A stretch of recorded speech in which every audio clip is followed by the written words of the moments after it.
Raider Nation, what's going on? It's Mitchell Renz here, host of the Raiders Report. And coming up live on today's show, we're going to be looking at some replacements for Roderic since the Las Vegas Raiders moved on from Marcus Peters and Teamer yesterday. The video that I dropped early this morning was around Peters' replacement, so if anybody's like, well, Mitch, who could the Raiders potentially sign at the quarterback position to replace Peters? That video's already out. If you're looking for some safeties, luckily for you, we got that information as well. Then on top of that, not just safeties, not just corners. I'm talking the top 10 NFL free agents that the Raiders need to consider signing because right now is the ideal time to do it. You're on your bye week. You've had some injuries. And, well, you got 2 open roster spots and about $9 million to get it done. Then we're going to get into the latest news and rumors. We're going to talk Maxx Crosby. We're going to talk about Antonio Pierce. And we're going to talk about a head coach that has been apparently linked to the Raiders, according to Vincent Bonsignor. We'll talk about all of that.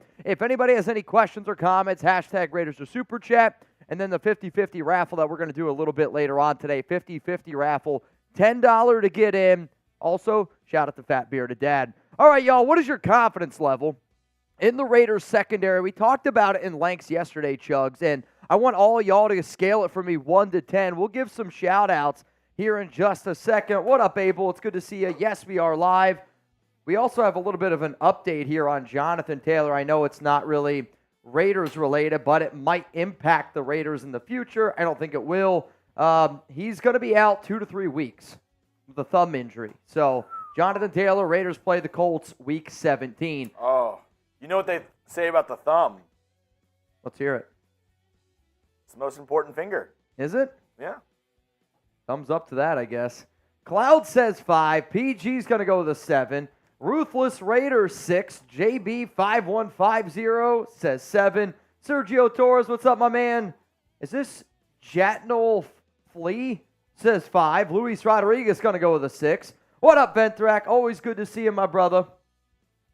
Always good to see you. Abel says 5. Matt Fluhey's going to roll with a 7. I see Rebel Montana, a 3. Rebel, I just want you to know the amount of... Marshall just peeked his head over. I want y'all to know the amount of shit that Rebel tags me in. And Rebel, I did send Alex the picture of the tacos. She actually wasn't that upset. She was impressed that you went with authentic Mexican tacos. So shout out to you. Ivan Sosa says 9. Chili, going to go with a 0. Nothing's going to beat the backside of Mount Raidermore. Yeah, the backside of Mount Raidermore, man. That one makes you almost want to cry. That's a sight to be seen. Oh, man, we got 314 people here in the building. And I want all y'all to know that today's show is jam-packed. Like, I really mean it. We have tons and tons of content to get into. Packed with jam. Best jam. Best jam. Here, I think it depends. If I'm going to have, like, sweet... I'm probably going to go like strawberry because if I'm going to eat like a peanut butter and jelly, I'm probably going to go strawberry. But my favorite jam to like get like on a burger or something like that, bacon jam. Dude, bacon jam, you put bacon jam on just about anything.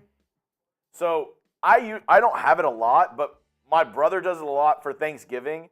It's one of those like, you know, they put it out like little appetizers while they're cooking and stuff. Sure. Cream cheese with like pepper jam on top.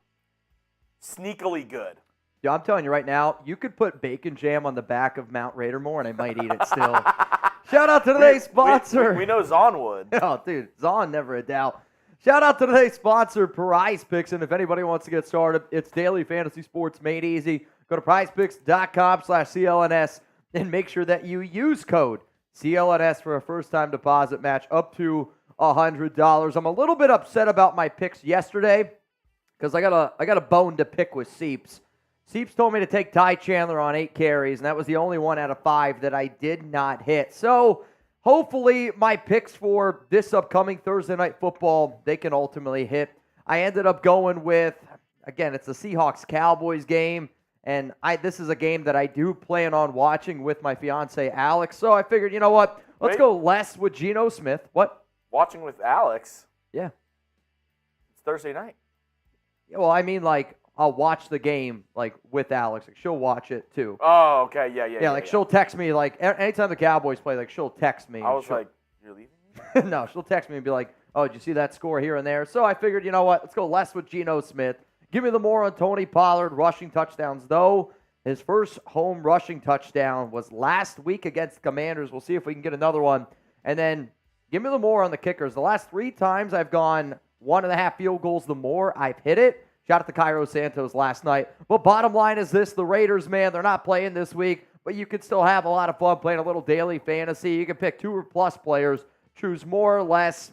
It's super simple. I mean, it's so easy that my dad did it this past week. Really? My dad finally put in his very first prize pick lineup, and I'm telling you this right now. If my dad can do it, you can definitely also get started with our awesome sponsor, PrizePicks. All right, Jeremy, we got 332 people here in the building. Yep, only 91 likes. If you guys could do me a solid, let's get those numbers up here a little bit. Oh, that's messed up. Fat Bearded Dad would be upset.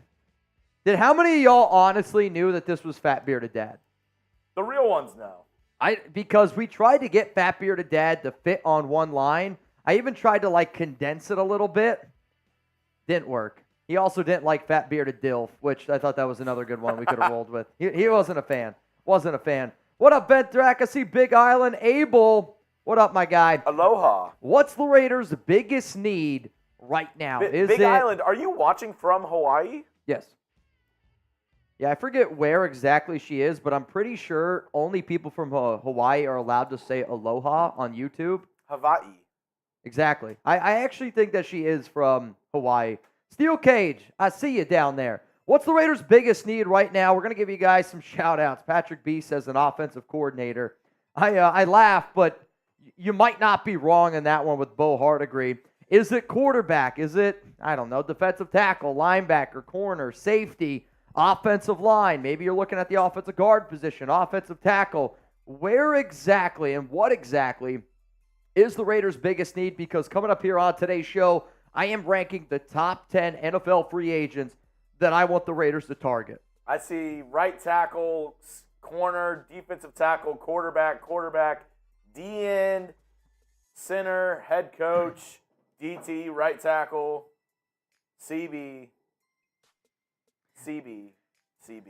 Dude, I mean, I know a lot of people are saying head coach. I don't think that it's the biggest need that they currently have. Yes, it's going to be something that they address, obviously, in the offseason. But as much as I've been tough on Antonio Pierce because, there's some good, there's been a little bit of bad mixed in there as well.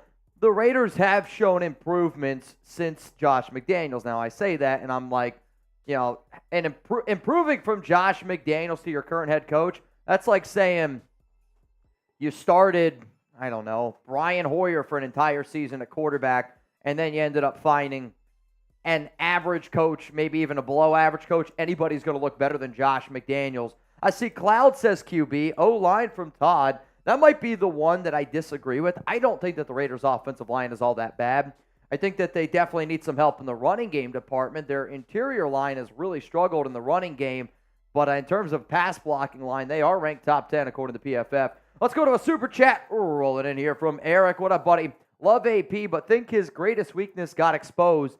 Can't make adjustments. Raiders made no adjustments, and he was first master of adjustments, Andy Reid. I kind of agree with you on this one, Eric. I mean, Antonio Pierce is a great leader of men. He's a great motivator. He's a great leader. He has all of those qualities that you look for in a head coach, and the only way that I am okay with the Raiders keeping Antonio Pierce at head coach as it stands right now, because I know a lot of people bitch, you're flip-flopping this week and that this week. I mean, here's the thing with the NFL. Your opinion can change week after week. If you go and you win your first 2 games, guess what? I'm going to feel pretty confident. Yes, the Raiders lost to the Dolphins and Chiefs, 2 very good teams, but it's going to flip. My point is this. It's fluid. Imagine. It's got to be fluid. Imagine you're a Bears content creator, and after 2 games of Matt Eberflus, you're like, this is the guy. And then he goes on to lose 15 straight, and they're like, wait, no. You said he's the guy. Yeah. 2 wins in, you said he was good. Again, it's you got to can't be. Say he's bad now. It's got to be fluid, right? The conversation changes no matter what you do. Football, your regular day life, a lot of stuff can change. But to me, one of the things that the Raiders would have to consider if they keep Antonio Pierce as a head coach is, to me, you got to keep Patrick Graham at defensive coordinator. And then you got to go out and you got to add an offensive coordinator that you trust enough to be able to run and manage your offense, and you don't have a lot of input in. Because Pierce, to me, I don't want him to be in charge of the guy picking my next quarterback. I don't know if I want Antonio Pierce in charge of picking what type of offense that we're going to run. Do I have some confidence in his ability to help out the defense? Yes, of course I do. But I don't really look at the defense as the problem for the Las Vegas Raiders. I do agree, though, he got exposed in terms of not making the proper adjustments. That's going to come with time. But you do have to tip your cap and say, well, the Raiders, Aiden O'Connell, did look better this past week. On top of that, Josh Jacobs had a hell of a game. On top of that, they didn't commit a single penalty. But I say all that stuff, and you still lose by 2 touchdowns. You know what I mean? Like, I know. It's a tough one. Let's go to this guy. Don't even F with this guy. Holy crap. If we say with Aiden O'Connell, Bobby Slovic as OC, what do you think? You okay with that? I mean, here's the thing. He's done well with C.J. Stroud. Yep, I agree. But the only thing with that is the Texans' running game sucks. Yep. C.J. Stroud is carrying that offense, and the offense is playing really well under him. My only concern making him a head coach is this is his first time being an OC. Yeah. Before, he was like run game coordinator, worked his way up through the 49ers. Making him the head coach after 1 year as OC seems a little premature to me. Just because we don't know if it's him or C.J. Stroud, and then also him being the OC. This past week, I didn't love his game plan. On third and 1 and on 4th and 1, in a key drive for the Texans, they were down by 10. Key drive in the fourth quarter, 3rd and 1, 4th and 1, 2 deep shots. Sure. Which it's like, what are you doing? You have Dameon Pierce, who's a bruising running back. You're 1 yard away from the first down, and you throw 2 20-yard shots downfield. So I don't know if he's the guy that you want to be a head coach. I mean, it would be a huge risk reward with him. Sure. He's one of those guys where not a lot of tape on the guy, not a lot of, I mean, Pep Hamilton's done a hell of a job. Well, Bobby Slowick is the OC there. Yeah, I'm saying like I see some people saying Harbaugh, and I see some people are like always tying Pep Hamilton into that. Pep Hamilton, I forget where he is right now, but where is Pep Hamilton? I'm trying to think where Pep is. He is. But anyway, like, again, I kind of agree with you as well. I do think Slovic's an interesting guy as offensive coordinator. Somebody said Ben Johnson. He's with the Pep Hamilton's with the XFL right now with the DC Defenders. Is he? So I know that some people want Ben Johnson. Ben Johnson's only going to be a head coach. He's not going to go being the offensive coordinator for Detroit. He's not going to come over here to be the offensive coordinator for the Raiders. Again, a lot of people are saying Harbaugh. I know that there's a lot of interest in Jim Harbaugh for the obvious reasons. I didn't even read this. As OC, I don't... Oh! Vendrick!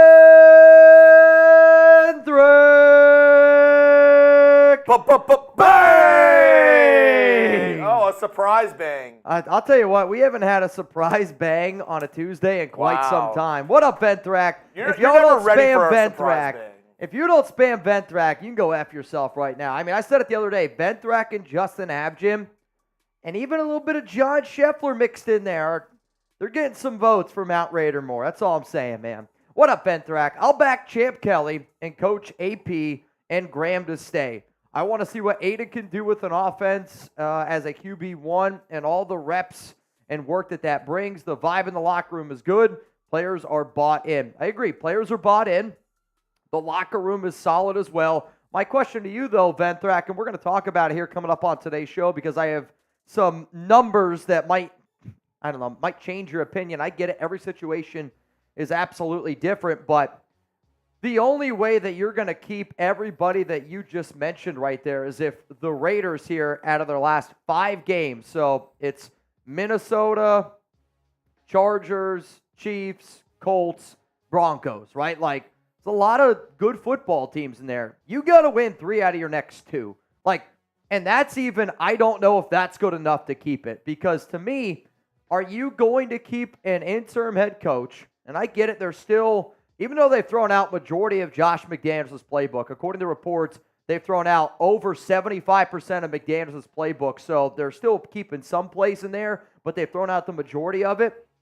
I do think, though, overall, like, you're not going to keep that group unless they put a solid performance on the field. And I get it. People are excited about Aiden O'Connell, but it kind of goes back to the same reason why I believe that people are excited about Antonio Pierce.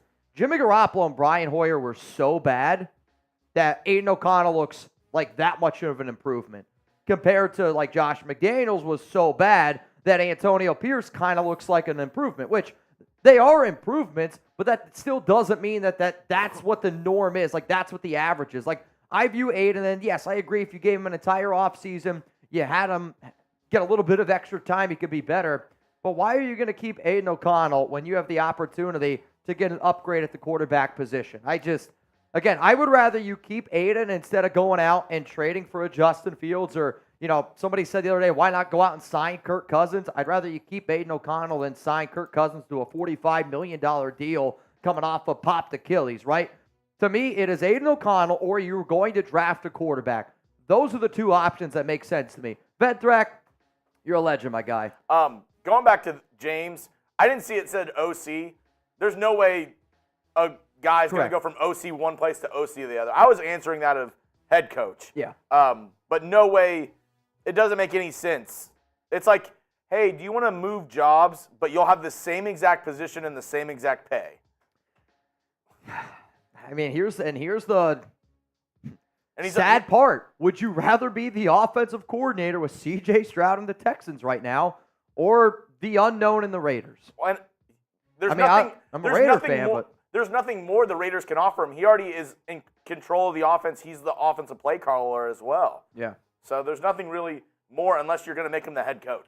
Another name that I see being thrown out there a lot is Kyler Murray. I'm not a big Kyler Murray fan. I don't think he's a great leader. And again, are you going to pay Kyler Murray $50 million a year? And, you're going to have to give up. You're going to have to give up, I would imagine, a first-round pick for Kyler Murray. Like, right? Yeah. I mean, unless, like, Arizona somehow unless they have the number one, number two pick, and that they're not going to take him. That's a car ride. You might not even have to take a plane. Arizona to Vegas? True. What is that, 4 hours? I have absolutely no idea. I know it's not very far. I'm not great. Call your dad. See my dad would know, but my dad would hit me with that's about 5.5 hours away the crow flies. That's a famous Richie line right there. Now, Chugs, I don't know if you know this or not, but today's National French Toast Day. Really?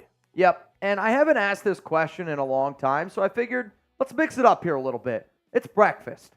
Are you getting French toast, pancakes, or waffles? So, I stayed in a hotel recently. What do you guys that think? Had a waffle maker. Okay. But they stepped their game up. It was a Hampton Inn.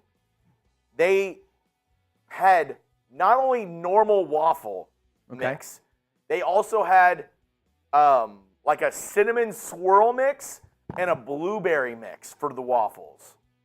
I went with the blue waffle. It was so good. It was so good. Yeah, I'll tell you what, I can remember my first blue waffle. I think I would have went with cinnamon personally, but I think it depends like what you're trying to get into for that day. Like I think if I have a whole bunch of different kind of syrups, I'll actually probably take pancakes. I'll say this also.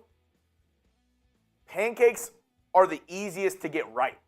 I agree with that. I feel like waffles and French toast, there's a lot of waffles and French toast out there that suck. It like a okay pancake is better than an okay waffle or an okay French toast. But if you get have you ever had challah French toast? No. No? Well, you're missing out. It's a Jewish thing I've ever heard. A really good challah French toast, or challah is just a kind of bread. How do you order it? French toast. No. How do you get it? Stupid. Wait, what are you saying? You just order it normally. But what's the difference? How do you do it? Yeah, Dan's D, you're right. Never search that, ever. Actually, I don't even know if you can anymore. I remember when I was you're in elementary school, and you're like blue waffle. When you Google it, you're like, that's horrific. What is that?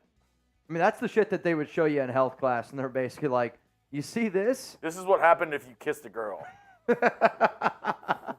This is cooties. Holy circle, shit. circle, dot, dot. Yeah, it's brutal. I think, though, if I had to eat one of these for the rest of my life for breakfast, I'm probably going to go with waffles. Yeah. I feel like there's also a lot more variety, though it says better breakfast. I think I'm probably going to go waffles. I think I'd lean pancakes just slightly because, like I said, okay pancake, in my opinion, is better than an okay waffle or an okay French toast. But, like, a really good waffle, like a really – you know what was really good? What? Remember that night that me, you, Harry, and the guys, we were all a little toasty and – Oh! Michael! Bang! Are you shitting me, man?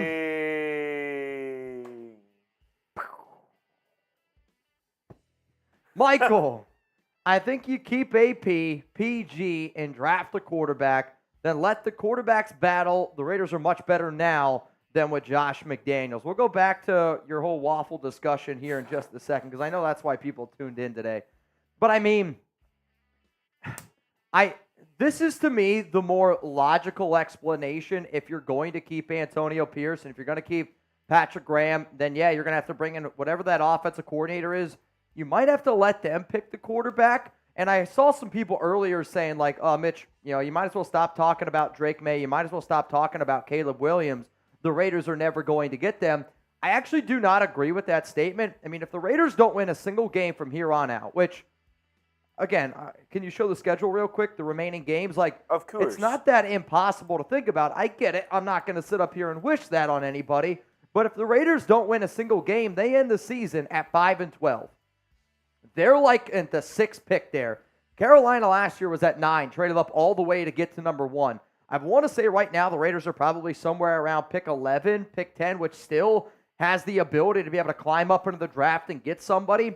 The more and more hype that continues to be around Jaden Daniels, I think he's going to go in the top 15, top 20. And when the NFL draft happens, or the combine, forget it. I think his stock is going to skyrocket. Depending on how Michael Penix Jr. plays this week, depending on how Bo Nix plays this week. I told you I'm gonna be in Vegas. I'm scouting for y'all. I mean, those games are massive, massive games, right? And there's going to be some quarterbacks that go up the board a little bit. I do still think that there's a possibility that the Raiders could get a Caleb Williams, a Drake May. They could trade away some assets. And, we've kind of talked about it before. I wouldn't do it because I would want my young quarterback to have a guy like Devontae Adams. But if I told you right now, you trade Devontae Adams to a team that's in the top 3, plus you give him your first-round pick to get a Drake May or Caleb Williams, I bet you the Raiders would think about it because of how old Devontae Adams is, which sucks. But the Raiders do have good players. Like, the Raiders have tradable assets, whether you like to hear that or not. If you don't want to give up too much draft capital, it is what it is. But to me, this option here is the one that I would do. I would bring in a rookie quarterback, and I would have him battle it out with Aiden O'Connell. Agreed. I want Aiden to be the backup. Not because I don't think he's a good quarterback. He is a good quarterback. But a lot of people say, like, oh, he's got a great arm. He's got a very average arm. His footwork's not great. His ability to read NFL defenses isn't there. Yes, I would like to see what he can do with coaches that aren't McDaniels and that entire regime for an entire offseason. He's definitely shown some flashes of good. But to me, Aiden's never going to be a top 10 quarterback. To me, you're hoping Aiden is like 16th to 20th best quarterback in the NFL. To me, you're hoping Aiden O'Connell is like what Derek Carr was from 2017 to 2022. I mean, that's what you're hoping Aiden is. And it's funny you said that because intriguing option, like, say the Cardinals are sitting there at number 2. And a lot of people are saying the Cardinals want to keep Kyler Murray. They want to build around Kyler Murray.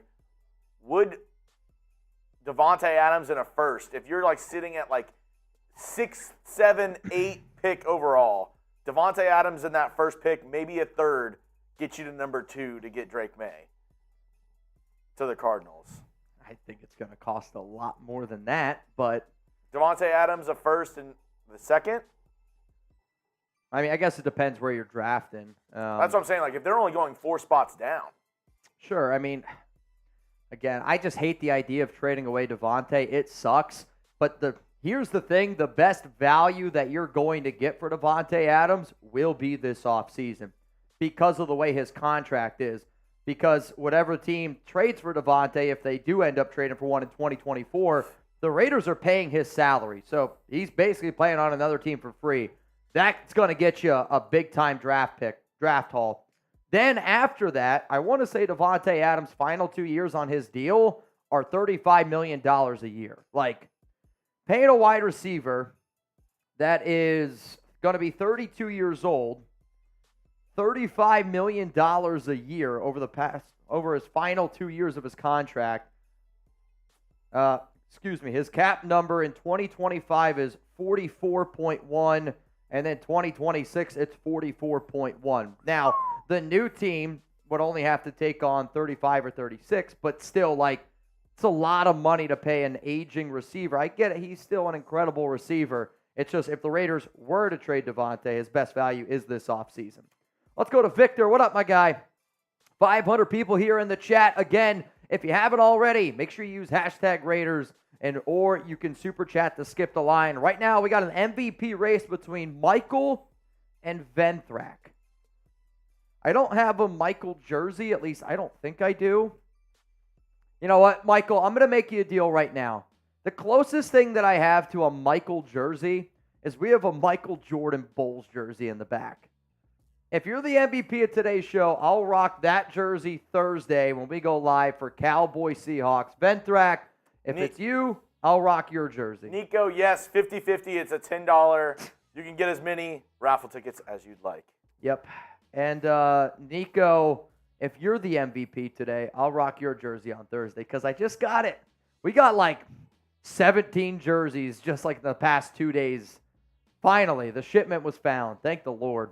Victor, I personally like how Aiden O'Connell has played. I would like Kelly, AP, and PG to stay where they are, then go into the college pool and get a younger OC who can call plays and give him a season with Aiden. So you're saying you want to keep Kelly, you want to keep AP and PG to stay. Find a young college OC. I mean,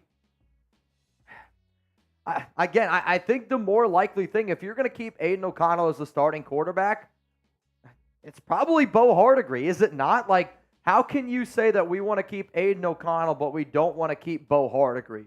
Like, to me, the only way that you're going to be confident in Aiden O'Connell is if his offense that he's playing under with Bo is good enough to say, like, yes, like, we want him back. And if that's the case, then you probably want Bo Hardigree back as well. I hear what a lot of y'all are saying. I think, again, Aiden has done some good things. But if you get to pick from all the quarterbacks that are going to come out next year's draft, I feel like you're settling for a single with Aiden. If you want to compete with Patrick Mahomes, Justin Herbert, and people have been real quiet on Russell Wilson, I know I have been, he's playing a lot better with Sean Payton. You want to compete in that division, it's not going to be with Aiden O'Connell. I'm sorry, it's just not going to be with Aiden. Ronnie, Eric Bieniemy, the Chiefs' old OC, moved to Washington for the same job. But he didn't, Ronnie. He didn't. Not the same job. He was not calling plays in Kansas City. Correct. The reason he moved to Washington is so he could be the play caller. Bobby Slowick is already calling plays in Houston. If he moved to the Raiders, he'd be doing the same exact job unless he was maybe promoted to co-head coach or... It was also very well documented that him and Patrick Mahomes did not get along. A lot of the Chiefs players did not get along with Bieniemy. So, and again, like Chug said, it's the ability to call plays. That's a massive, massive opportunity. And also, I don't think Bieniemy is an idiot by any means. Like, Ron Rivera's on the hot seat. It was well reported that the new people that came in there were not as crazy about Ron Rivera. So if you're Bieniemy, it's like, well, the offense has played pretty well. Could be an easy way to get yourself a head coaching job since you've been looking for one for a while. Let's go to Don't F With Me Lillard. Ryan Grubb would be an interesting OC choice. I also agree with that. In a video that I put out, I want to say last week, was my top Bo Hardigree replacements. I mentioned Ryan Grubb, who right now is with the Washington Huskies, offensive coordinator there. To me, though, if you're going to go Grubb, you're probably then also going to target Michael Penix Jr. What up, Raphael? You're next up here. I'd keep the entire staff minus the OC, bring in Jim Harbaugh as general manager, trade a third, a fifth, and a seventh for Justin Fields. Fields to Devontae would be scary. I guess we'll start first with Harbaugh as GM. I don't know why we would want Jim Harbaugh as general manager. I guess he's the head coach. You could probably pick from other general managers. To me, if you bring in Harbaugh as at all, you're probably also going to bring in Ed Dodds, who was one of the front runners back in 2022, because I know Harbaugh and Dodds have a really, really great relationship together. In terms of a third, a fifth, and a seventh for Justin Fields, our Bears host just laughed in your face. And then Fields to Devontae would be interesting.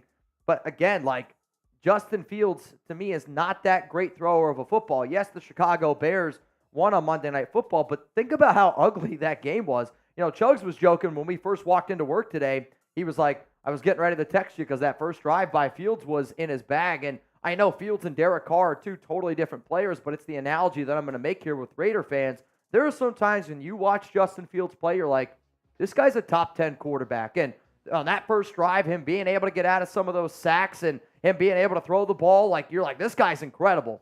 And then there's other times where he fumbles 2 times late in the game, and luckily, what's his name, no eyebrows, was able to throw 4 picks. Dobbs, I couldn't think of it. Throws 4 interceptions, probably should have thrown 5, and the Bears defense bails him out. The inconsistency of Justin Fields is why you're not going to trade for him. And again, everybody that I talk to that is well-connected in Chicago is saying, starts with a first-round pick. If you're not going to give him a first, you're not going to get him. Because some team will end up giving Chicago a first-round pick for Fields. Let's go to Raider Rob. Both of y'all get picks. Bring right now Frank Reich as OC to help Aiden O'Connell. I actually love that idea. Make, if you're wanting to keep Antonio Pierce as the head coach, bringing in Frank Reich as the OC, I think that's a great idea. The first guy ever to be fired in back-to-back years as a head coach. And I'm going to be real with y'all. I agree with this take. I think Frank Reich has been able to prove that he is a good offensive-minded coach. Sometimes guys aren't built to be head coaches. I don't know if that's the exact case for Reich, which sounds crazy because he's been fired in back-to-back years. I'll be real. I think he got a shitty situation in Indianapolis. I think he got a really shitty situation in Carolina. To me, Carolina, the problem is their owner, Tepper. They just traded their best wide receiver away. Sometimes people are made to be coordinators, not coaches. I actually had somebody ask me today, or not today, a few days ago, well, Mitch, you always said that you thought McDaniels was a good offensive coordinator. Could the Raiders bring him back as an offensive coordinator and keep everything else? Can you imagine that? The meltdown that we would have? 25-hour live stream if McDaniels is hired as the OC. You down? No. It's not worth it, man. What's up, PG? Let us not forget, good OCs do not necessarily mail good head coaches. Raiders! No, you're right. Sometimes, you got to be able to find, it's just the same thing. Just because you're a good head coach doesn't mean that you can call plays. And just because you're a good offensive coordinator doesn't make you a good head coach. You got to find the right pieces. You got to find the right team. You got to be able to put it all together. Luckily, the Raiders are going to be doing some homework. We're also going to talk about somebody who apparently has been linked to the Raiders here, according to Vincent Bonsignor. We'll talk about that maybe near a little bit the end of the video. Zach Ruiz said you'd have to go live for a full week with nonstop crying. I feel like I'd run out of tears at that point, bro. I don't know what to do. Yeah, for anybody saying Colin Kaepernick, for the love of God, how could you ever even recommend somebody who hasn't played in the NFL since 2016? What were you doing back in 2016? Think about it for a second. All right, we got a few people in here for our 50-50 raffle. Brian's going to go for it today. Brian's in not once, not twice, not 3 times, but 4 times. So good luck to Brian. Eric Ferreira, you in. And then everybody's least favorite duck, Nico Laz. So as it stands right now, we got 6 people in our duck race, which we'll do at the very, very end of today's show. Right now, $10, you'd win $30. So halfway decent pot there. We'll continue to build it up as the show goes on. Nico. I mean, nobody hates people that are bad, right? Like, think about it, right? People hate Tom Brady because he's great. People hated Kobe Bryant because he was great. There's a lot of people out. I think the only player that people don't like that's not great is the guy that used to play for the Grizzlies last year, and I can't think of his name. Can't stand that guy. Nico, you got to be great, man. You got to be great. Somebody said that he should do duck hunt. Maybe. Adriano Martinez, you in? And I just saw Brandon. Brandon, you asked me for some money. So if you need money, Brandon, I could probably hook you up. But if you're trying to get in the race, you got to pay me. 10 to get in, 50-50 raffle, Venmo me, at Mitchell Renz 365. I don't know what Chugs is doing out there. I think he's getting a snack, maybe. He's getting some tea. I didn't know what you were doing. I saw chips. I was confused. You're getting some corn the long way? Are you getting sick? Oh, man, the throat goat's throat is a little bit sore right now. You hate to see it. You hate to see it. All right, y'all. Coming up here on today's show, we got 3 segments to do. The first segment is going to be around Roderic Teamer replacements because obviously the Silver and Black, they moved on from him. They have 2 open roster spots, so I'm going to talk about 2 players that if the Raiders wanted to bring in off free agency, they could potentially do it. Not saying that they will. Then, after that one, we're going to get into the top 10 free agents that I think that the Raiders should at least pick up the phone, target during their bye week, because now is the perfect week to try to bring in a free agent, try to teach them the system. And you have 2 options if you're the Raiders. You can either A, sign some players, try to make the playoffs, and if I'm Antonio Pierce, why would I not do that? Because as far as I'm concerned, if I'm AP, I'm trying to get a job for next season. If I don't do everything that I can every single day from now until the end of the season, I'm not going to have a job next season. Like, yeah, the Raiders might want to bring him back, but he wants to be the head coach, does he not? So does Champ Kelly, and there's going to be the ones making the calls. And then after that, I'm going to get into the latest news and rumors today around the Las Vegas Raiders because, honestly, dude, there is a lot, and I mean a lot to talk about. I see OC Raider super chat. He said, "Sup, fam? Mitch, did you find another gong? Just a thought. Instead of a jersey, maybe put my name on the new gong. Thoughts?"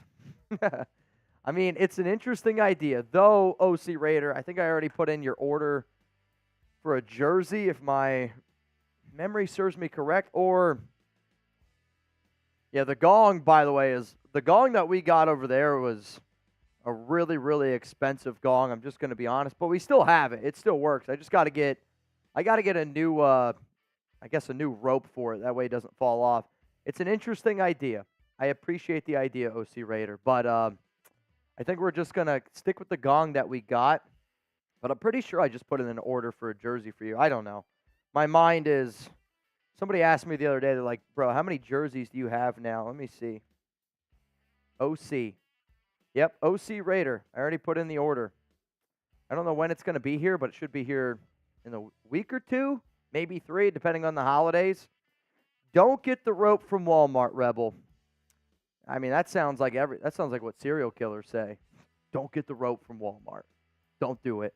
To the 514 people here watching, shout out to Venthrak, shout out to Michael, our 2 MVPs of today's live stream. And coming up here on today's show, we're going to get into some Roderic Teamer replacements. And as always, if anybody out there has a question, a comment that they want to get featured here, make sure that you use #Raiders, or you can super chat to skip the line. You ready? Chugs is ready. The first show sponsor is little Panda. All right, here we go. Coming up right now, some Roderic Teamer replacements.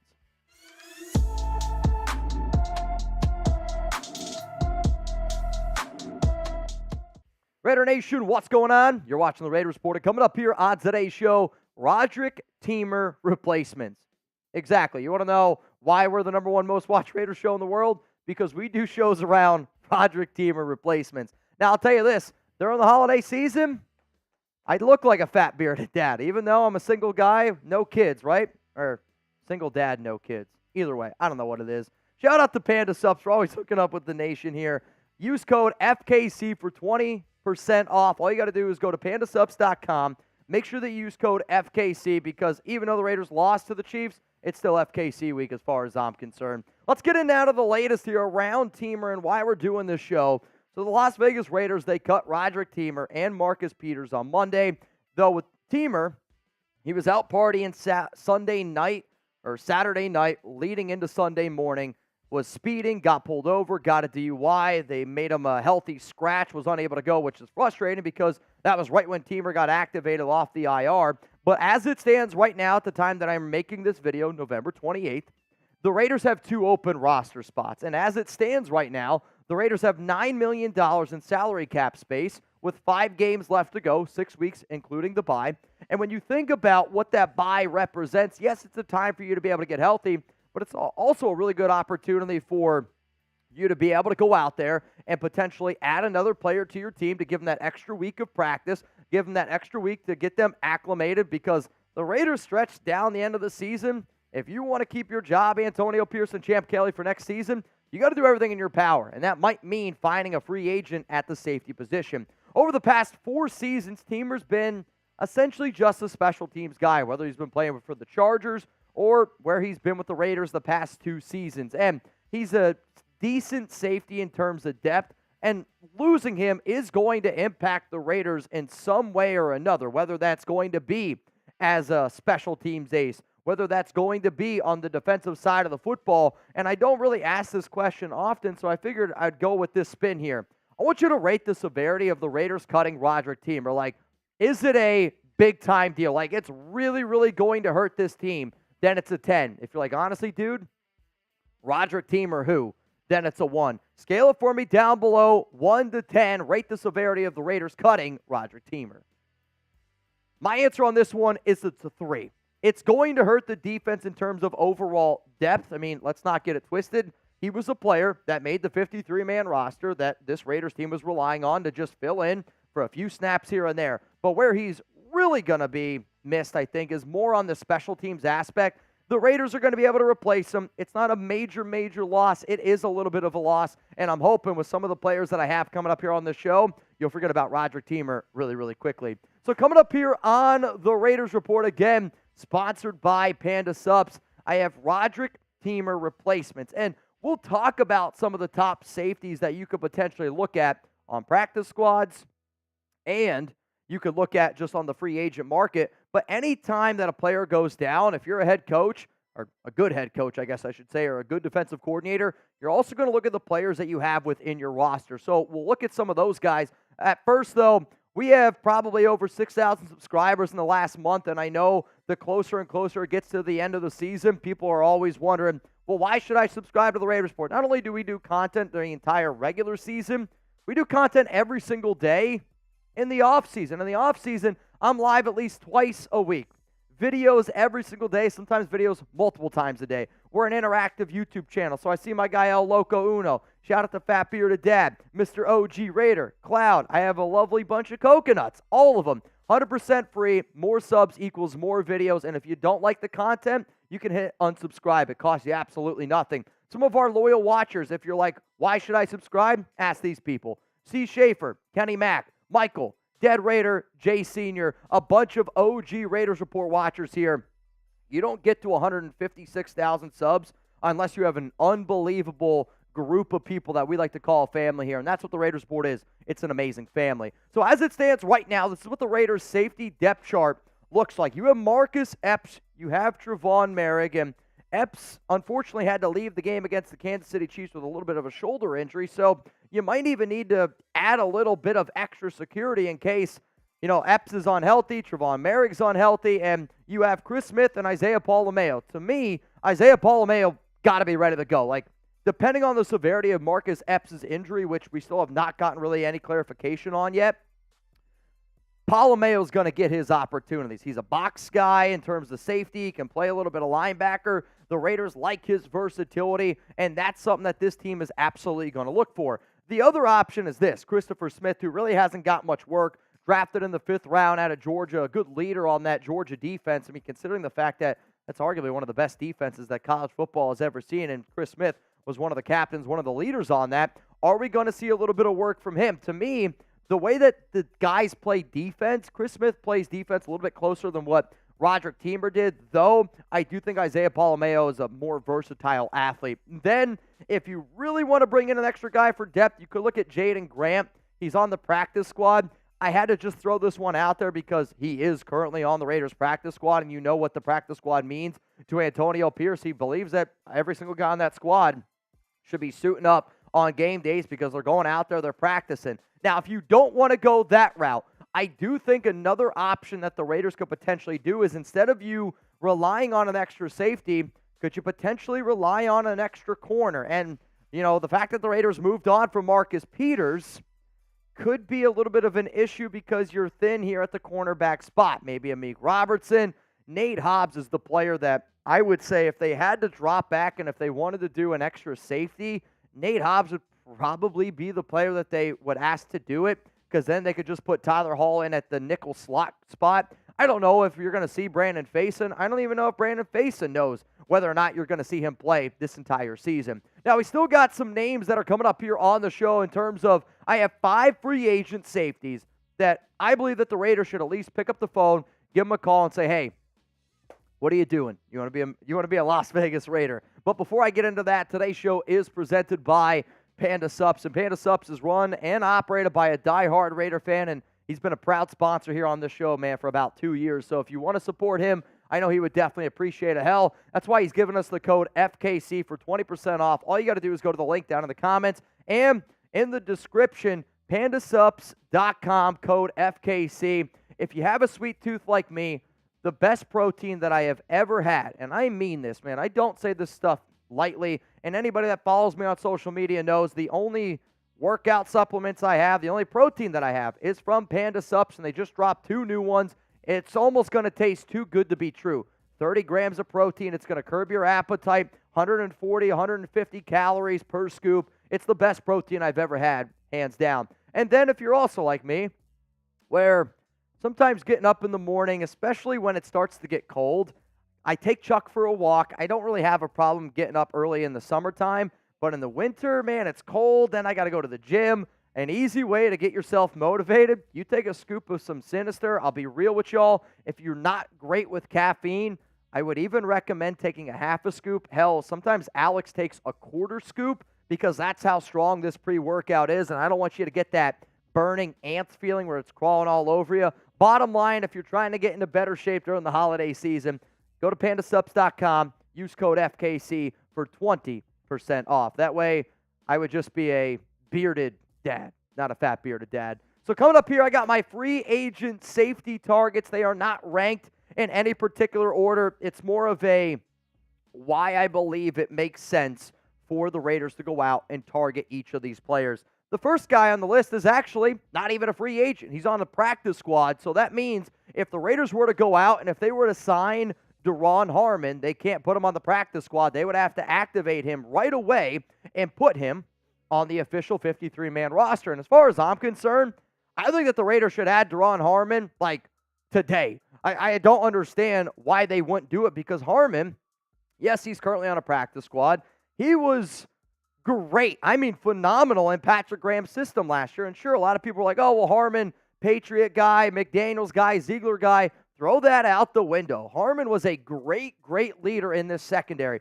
Harmon was one of the lone bright spots in that secondary last season. And to me, if you have Marcus Epps, you have Duron Harmon, you have Trevon Merrick, that kind of takes away the Marcus Peters aspect. Like if I'm running the Raiders, the first thing that I'm doing is, maybe we decide to go with 3 safety look, which is starting to become more popular with certain NFL teams from time to time. But I'm going to go a 3 safety look and put Duron Harmon, Trevon Merrick, Marcus Epps all out there on the field at the same time. That's going to take pressure off some of your corners that, let's face it, I have hopes in Jack Jones. I got hopes in some of those younger guys, and a Tyler Hall and a Amik Robertson.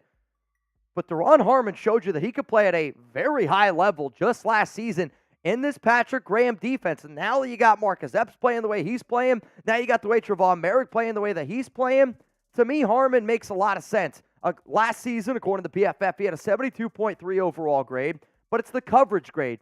He showed that he can be a reliable safety in coverage, and the the reason why the Raiders wanted Marcus Peters, and this one's more of a combo between Marcus Peters and Roderic Teamer replacement. Harmon can cover. He could still do it at a high level. Yes, maybe it hasn't gone the best way that it could this season for him, but it's also because it's fit. Harmon fit with what Patrick Graham was doing, and the way that the Raiders defense has been playing this season, I like Deron Harmon a lot as a potential replacement. I mean, look at these numbers last year. 86 tackles, 2 INTs, 5 PBUs last season with the Las Vegas Raiders.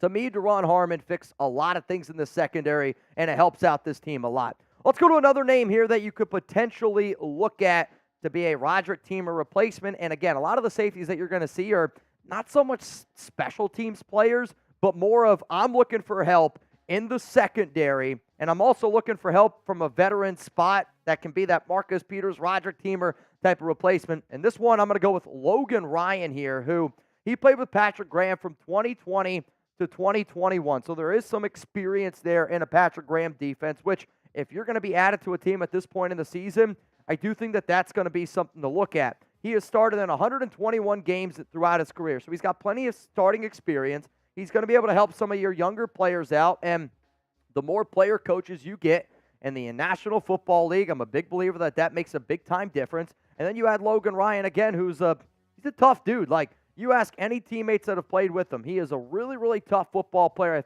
think he would fit the type of mentality that Antonio Pierce is trying to bring to the football field and to the practice field on a regular basis, and you need good leaders. You can't have enough good leaders, and that's what Logan Ryan's going to bring to the table. Back in 2021, his final year with Patrick Graham, I'll get it, not the greatest numbers according to PFF, but a 60.4 overall grade, a solid run defender, which I don't think would be a bad thing.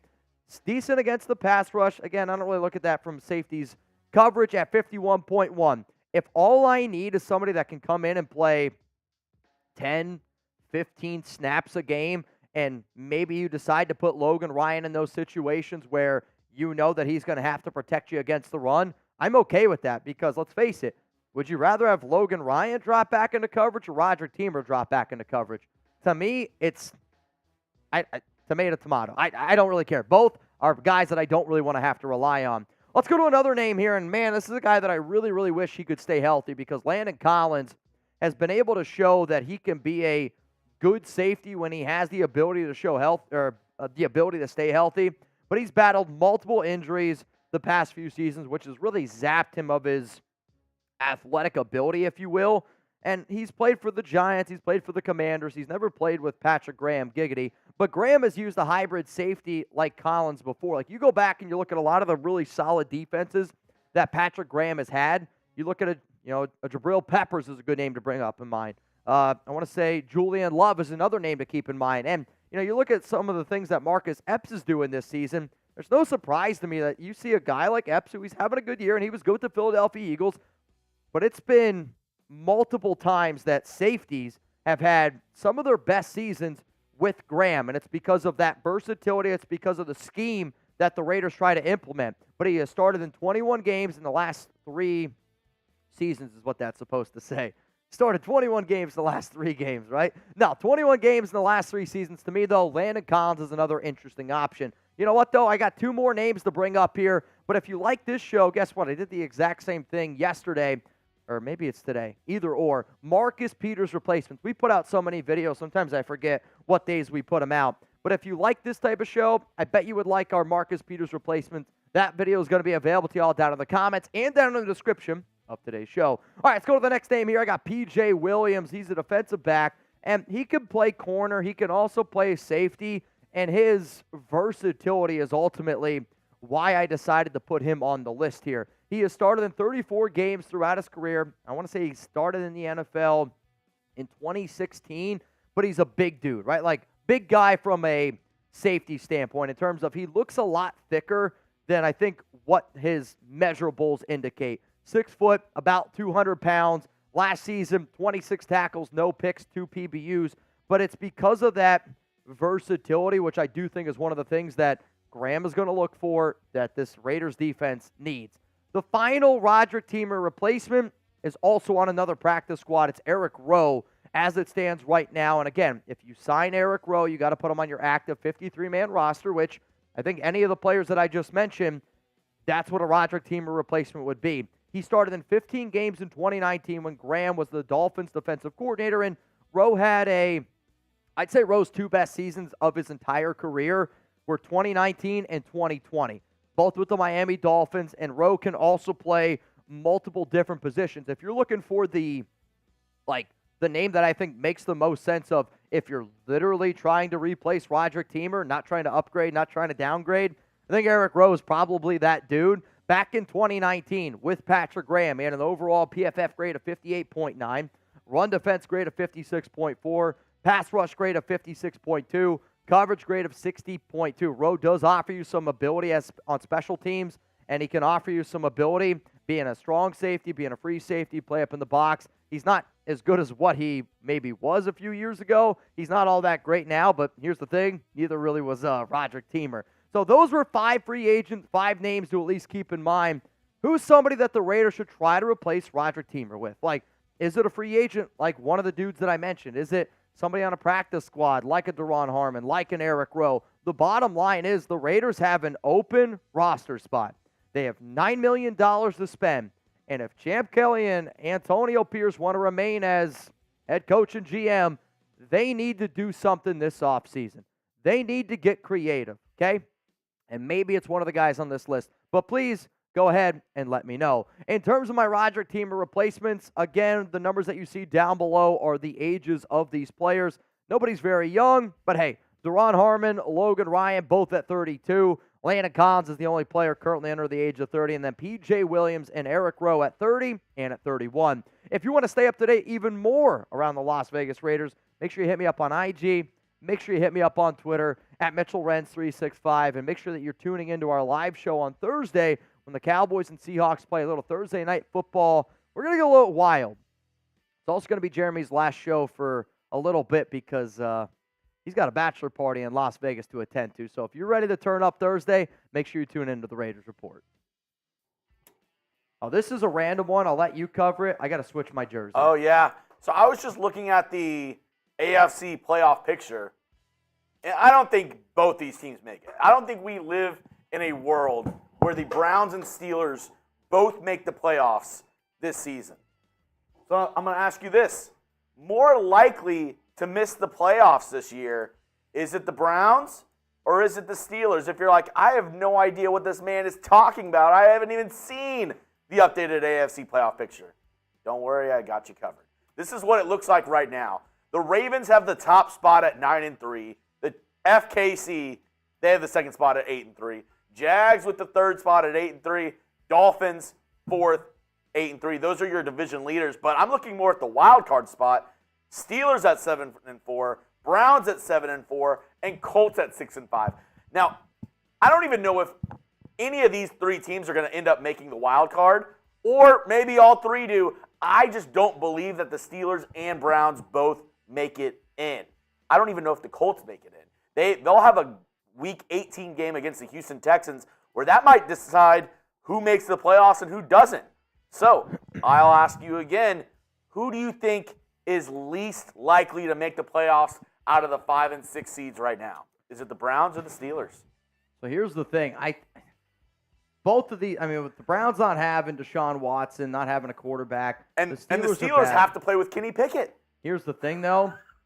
I'm going to read you the Steelers' schedule from here on out. Tell me how many wins they get. They're 7-4 right now. Steelers at home against the Cardinals. Is that a win? Oof.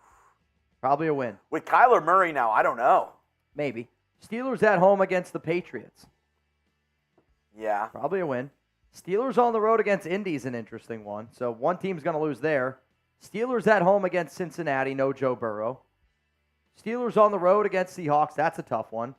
Steelers last game of the year against the Ravens. So, I think that they win 3. Yeah. They're probably finishing the year at 10-7. The Browns, they might be the worst offensive 10-win team in the history of the league. The Browns, though, they're Rams, Jags, Bears, Texans, Jets, Bengals. That's the Browns? Yeah. PD, I'm sorry. Browns are not making the playoffs. I don't know. I mean, I think the AFC is just wide open to me. And again, it's crazy to think. I think the Raiders can even get into the playoffs. They still can. Jonathan Taylor's going to be out the next 2 weeks. True. Denver's right there as well. Denver. Here's the thing, man. And the huge game this weekend, Texans and Broncos. There is nothing that would make me happier. Week 18, and I know some of y'all. I hope they all agree with this take here because if the Raiders get to that point, and it's like, do you go live for Broncos Texans? Might not be a bad game to go live for, honestly. That might not be a bad one to go live for this week. These are your other options. My point here was this, though. If the Raiders beat the Broncos to keep them out of the playoffs week 18, that would make me happy. Your other options of games that,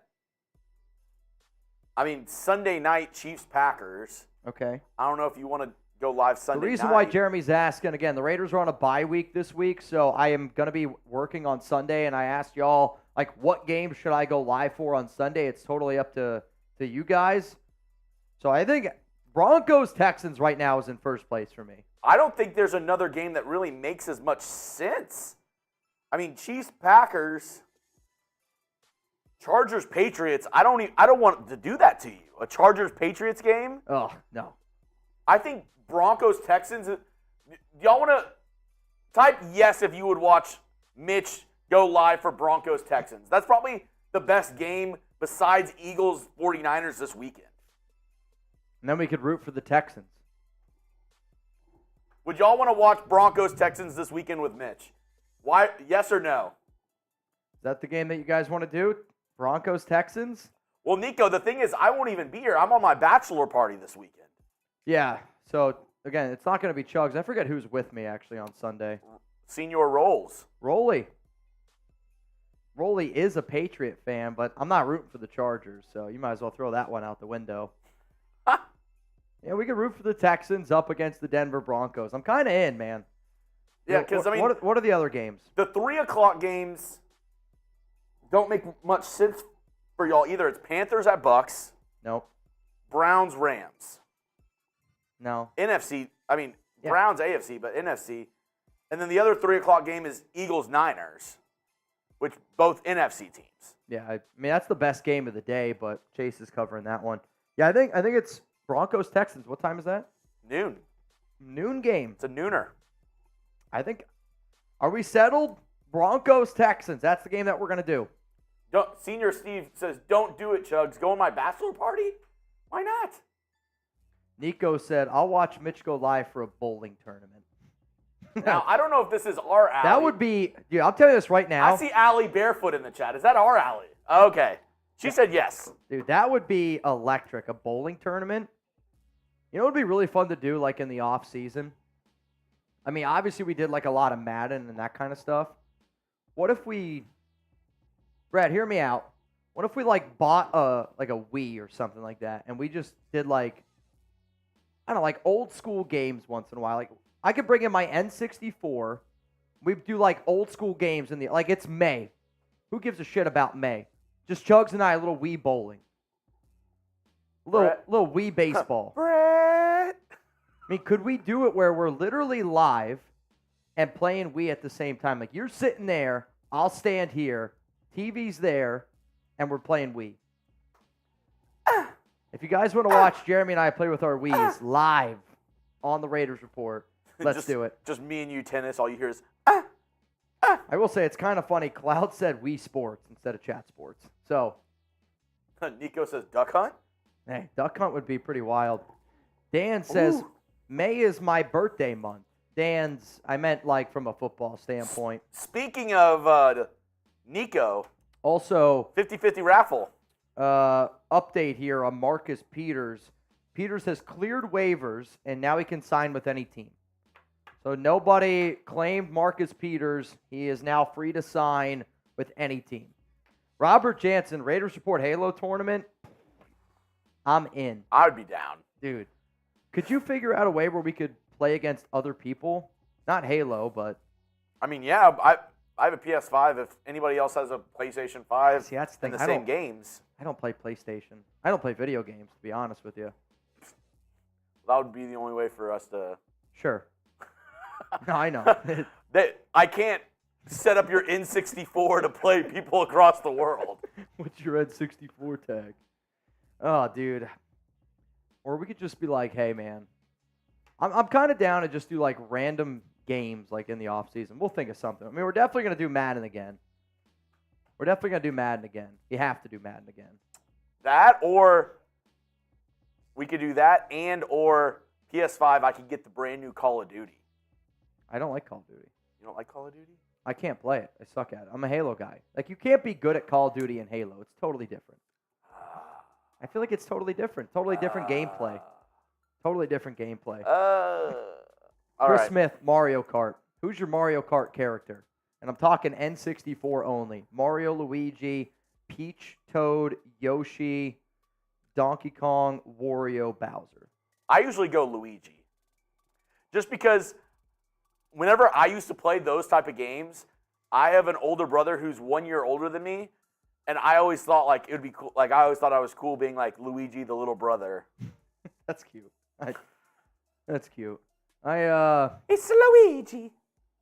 I was Toad, and I don't have I could see that. I don't have a cute story like that. I was just Toad. I just like Toad. Toad is my guy, man. Nico, he would be a Yoshi. Allie, who's your Nico looks like the type of guy to Who's your suck Mario in Kart somebody else and character? shit out an egg. Oh, Allie said she's Yoshi. Oh, really? Same thing with Allie. She's the type of person that would swallow somebody whole and then shit him out in an egg.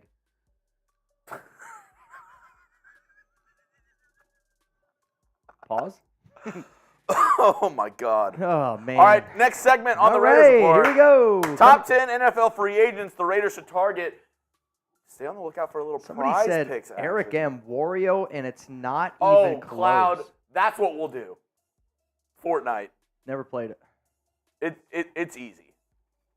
Halo 2. I have all the Halos, so I'm down, man. We could squat up on Fortnite. I must not be hip enough to understand what you're talking about. Too drunk to taste this chicken. That's the problem. All right, y'all. We got 500 people here in the building. If you haven't already, make sure you guys click that like button. Believe it or not, it does help us out quite a bit. I know some of y'all probably do believe it, but the bosses are always like, hey, these are the numbers. This is how we're doing in the off season. So even if you can't comment for whatever reason, if you can't super chat, always dropping a like. Believe it or not, it does go a very long way. Let's get to 300 likes, and then we're going to get this segment going. Also, we will be doing a 50-50 raffle at the very, very end of today's show. $10 to get in, 50-50 raffle. You can get in multiple times if you'd like. And I just refreshed. As it stands right now, if my math is Mathing. correct, let me see here. My new setup I have here is like light years better. Right now we have 10 people in. 10 people in, so you'd win $50. It's not bad. 10 to win 50. Not too shabby. And you know what? I'm not going to tell you how much more I'm going to put on at the very end. But I just got the okay from the bosses. We're going to add a little extra to the pot at the end. Ooh, sweeten the pot. We're going to sweeten the pot a little bit. Love that. If anybody wants some sweet pot, get in right now. $10 to enter, 50-50 raffle. And then I think we actually have a few super chats that we got to get to. We actually have quite a bit that we have to get to. Some of you are like, I'm asking football questions, and you guys are just talking about Mario Kart. Smiling face with Halo. They also sent in this one. I'm the fastest man alive. I can play quarterback, running back, linebacker, corner, free safety, strong safety for free. Is this Killa? Do you also make candles, male? Because if you do, I know who this is. I mean, if you're the fastest man alive, what position? The way you read that at the beginning, I thought it was about to be a riddle. I I'm the fastest man alive. I have no arms, but can always pick things up. What am I?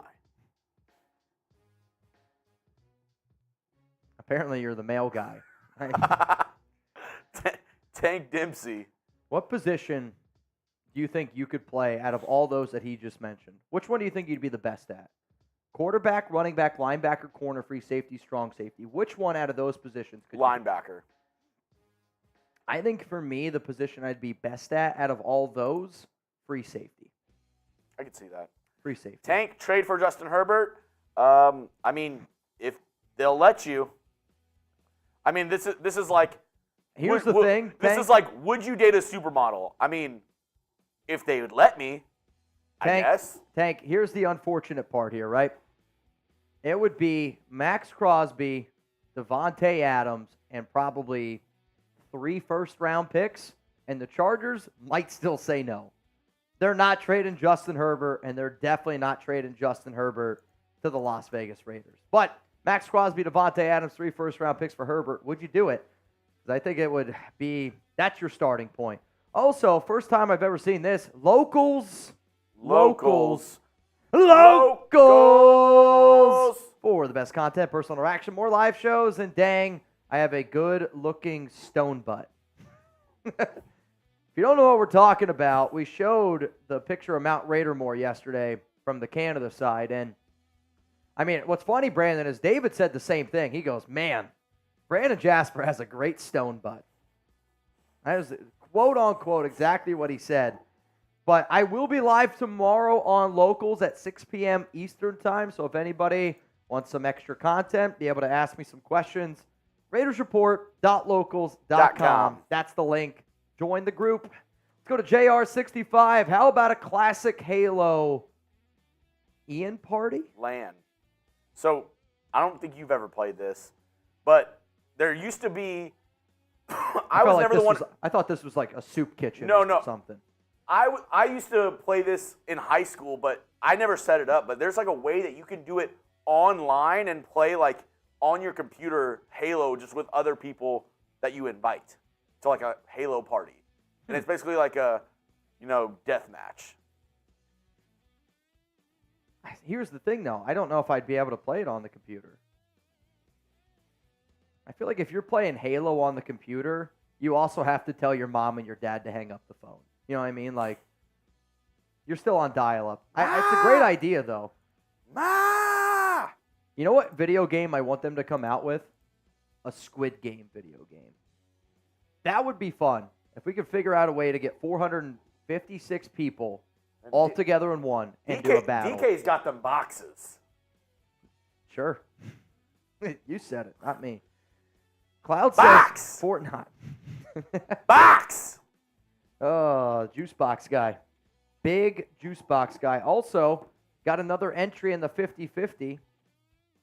Zach Martin. Man, you in. I was about to say, DK is like the plug with all those boxes. He's just shipping out, weighing the boxes up, stacking the ched. That's what she does. Oh, man. I have a joke, and I'm not going to say it. All right, let's get into our next segment. Hang on. We got 2 more people that just entered. Actually, you got James Guevara in twice. So now we're up to 13 people in the nice little race we got here. At the end of the show, we're going to be giving away some money. So if you want a chance to win some, $10 Venmo at Mitchell Renz 365. All right, Jeremy, next segment coming up here is going to be top 10 free agents ranked that I want the Raiders to target during the bye week. You ready? I'm ready. Chugs is ready. Let's get into this right now. Raider Nation, what's going on? It's Mitchell Renz here, host of the Raiders Report. Coming up on today's show, the top 10 NFL free agents the Raiders should target during their bye week. Having a Week 13 bye is kind of a weird thing because it's so late in the season, but right now for where the Raiders are at, after cutting Marcus Peters, after cutting Roderic with 2 open roster spots, it's kind of coming at the most perfect time, especially if you're Antonio Pierce, if you're Champ Kelly, if you're trying to say, hey, I deserve to be the head coach, general manager next season. You can't just sit around. You got to get aggressive, and you got to do something to help build this team, because if you can make the playoffs, I know it's not a very likely thing, but that's what you need to do to be able to keep your job. So the Raiders, 2 open roster spots at the time that I'm making this video, which is November 28th.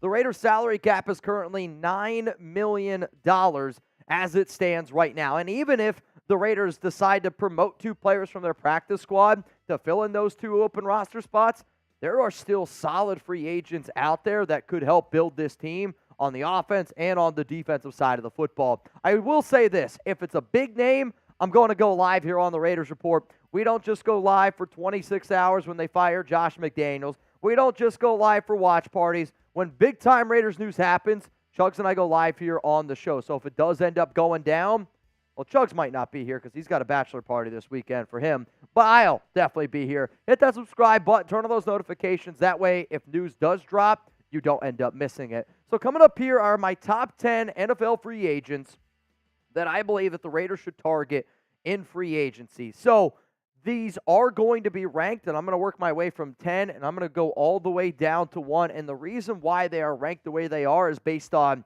team fit, based on overall team need, how much money they're going to cost, how good they are. So the rankings aren't just how good they are. It goes, how does that player fit with what the Raiders currently need right now? Let's go to number 10, a very common name on the Raiders Report. It is Ndamukong Suh. Hell, I talked about Suh so much last season that I can actually spell Ndamukong without looking it up on Google. That's how often I talked about him. He grew up a Raider fan, and he signed midway through last season with the Philadelphia Eagles. And when you look at his PFF numbers here at 64.2 overall, good against the run, a little bit below average against the pass, but to me, it's been a problem for the Raiders as long as I can remember. They need to be able to address that defensive tackle room. And sure, the first 2 weeks of having Antonio Pierce as head coach, thought the defensive tackle room played a lot better. You know, Bilal Nichols took a step forward. Jerry Tillery took a step forward. I thought Adam Butler's played pretty well. But to me,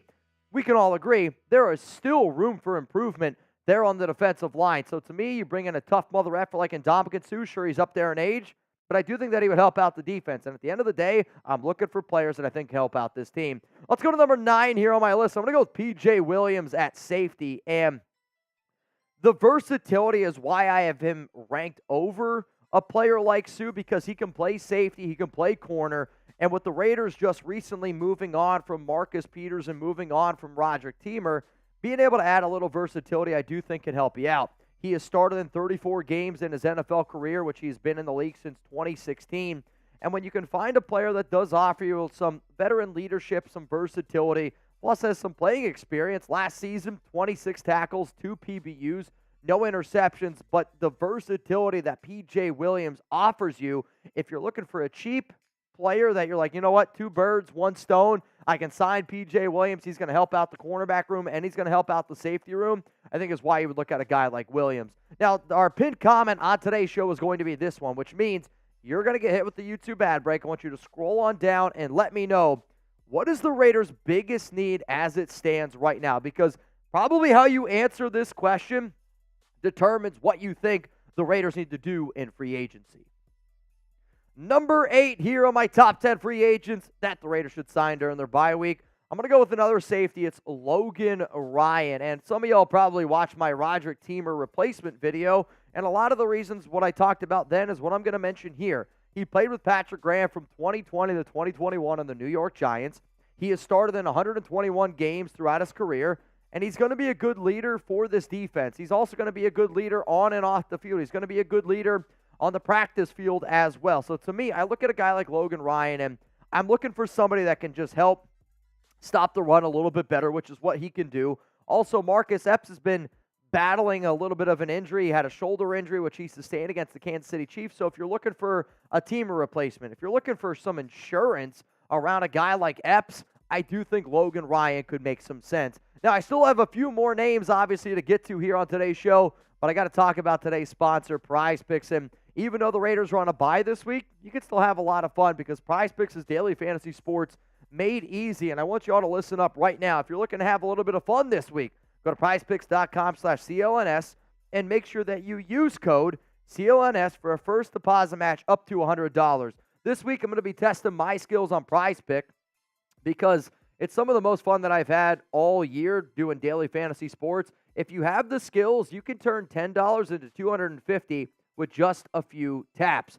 PrizePicks is really simple to play. I can make my picks and submit my entry in less than 60 seconds. Quick withdrawals, easy gameplay, and an enormous selection of players and stat type are what make PrizePicks the #1 daily fantasy sports app. So I'll be live this Thursday covering the Seahawks-Cowboys game with Chugs, and these are going to be some of the picks that I roll with, and I might even put in more picks here. So I'm going to go Geno Smith less on the passing yards, Give me the more for rushing and receiving touchdowns from Tony Pollard. And then I'm going to go with the more and 1.5 field goals for the Cowboys kicker. But again, if you want to play on Thursday, if you want to play on Sunday, whatever it is, hell, NBA, college football, this week is a great week to get started with college football on PrizePicks. And if you're interested, go get started. That link, again, is going to be available to you all down in the comments and down in the description of today's show, prizepicks.com/CLNS. And make sure that you use code CLNS for a first deposit match up to $100. Coming in here at number 7 for my top 10 free agents for the Raiders to sign, cornerback Bryce Callahan. Callahan was also mentioned in my Marcus Peters replacement video. And the reason why Callahan makes sense to me for the silver and black as it stands right now, he has that connection with Champ Kelly. So it could be an easy transition for Callahan, for Kelly to be able to bring him in because he played from the Bears from 2015 to 2018. He also has some AFC West experience playing for the Broncos and Chargers from 2019 to 2022. He is 31 years old. He has started in 56 games. On top of that, though, I'm curious to see what the Raiders do with their cornerback room. Like if you decide to kick Nate Hobbs out to the outside, right, to play corner, or there was some speculation this offseason and even a little bit during practice that Hobbs played a little safety, played a little corner, did like this hybrid role in a Patrick Graham system. I believe Hobbs is the best in the slot, and I think a lot of y'all agree with that statement. But let's just say, hypothetically speaking, they want to kick Nate Hobbs out to the outside corner. They put Tyler Hall, who I think might deserve to be a starter right now for this team, in at slot. You have Amik Robertson as your other corner, and you need some extra depth there to put in the nickel if you're going to use Nate Hobbs. That's where Bryce Callahan can come in here. 47 tackles, 3 interceptions, 6 pass breakups last season. He's not a big guy. But you know what? I think what Amik said after that Chiefs game was something. This team has a lot of heart. They want guys that play with a chip on their shoulder, and Callahan has done that his entire career. Coming in here at number 6, and I know some of you are going to be like, man, that's pretty low. It's Shaq Leonard. And the reason why Shaq Leonard is so low on my top 10 free agents to sign list is because I don't think he's going to sign with the Raiders, so I didn't want to put him too high. He had a visit with the Dallas Cowboys on November 28th. He left that visit. All signs indicate that it went really, really well.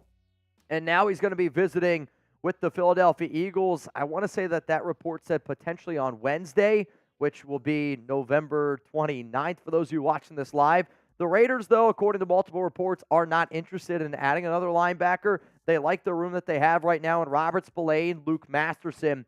To me, their concentration is going to go a little bit of a different route, and I don't believe it's going to be with Shaq Leonard. Now, the next name coming up here is not a name that's a free agent, but it is a name that I would sign if I was the Raiders, and it's Deron Harmon, who is currently on the Cleveland Browns practice squad. So Harmon is not in my top 10 free agents list because, well, he's not a free agent, but he is a player that I would want the Raiders to pick up the phone, give Cleveland Browns a call, and say, hey, I'm taking him off your practice squad. We're putting him on our active 53-man roster because last season with the Raiders and Patrick Graham's system, Harmon was one of the best players that we had on defense, and I think that he led the team in snaps. It was either him or Maxx Crosby led this team in snaps. He could help out this defense. Let's go to number 5 here on my top 10 free agents to sign. I'm going to go Akeem Hicks, and he's got connections with Champ Kelly as well, being a former Chicago Bear. And when you have connections at this late in the season, I do think that it can go a pretty long way. Even though he is almost 34 years old, he would help out the Raiders on their defensive line, especially in the defensive interior.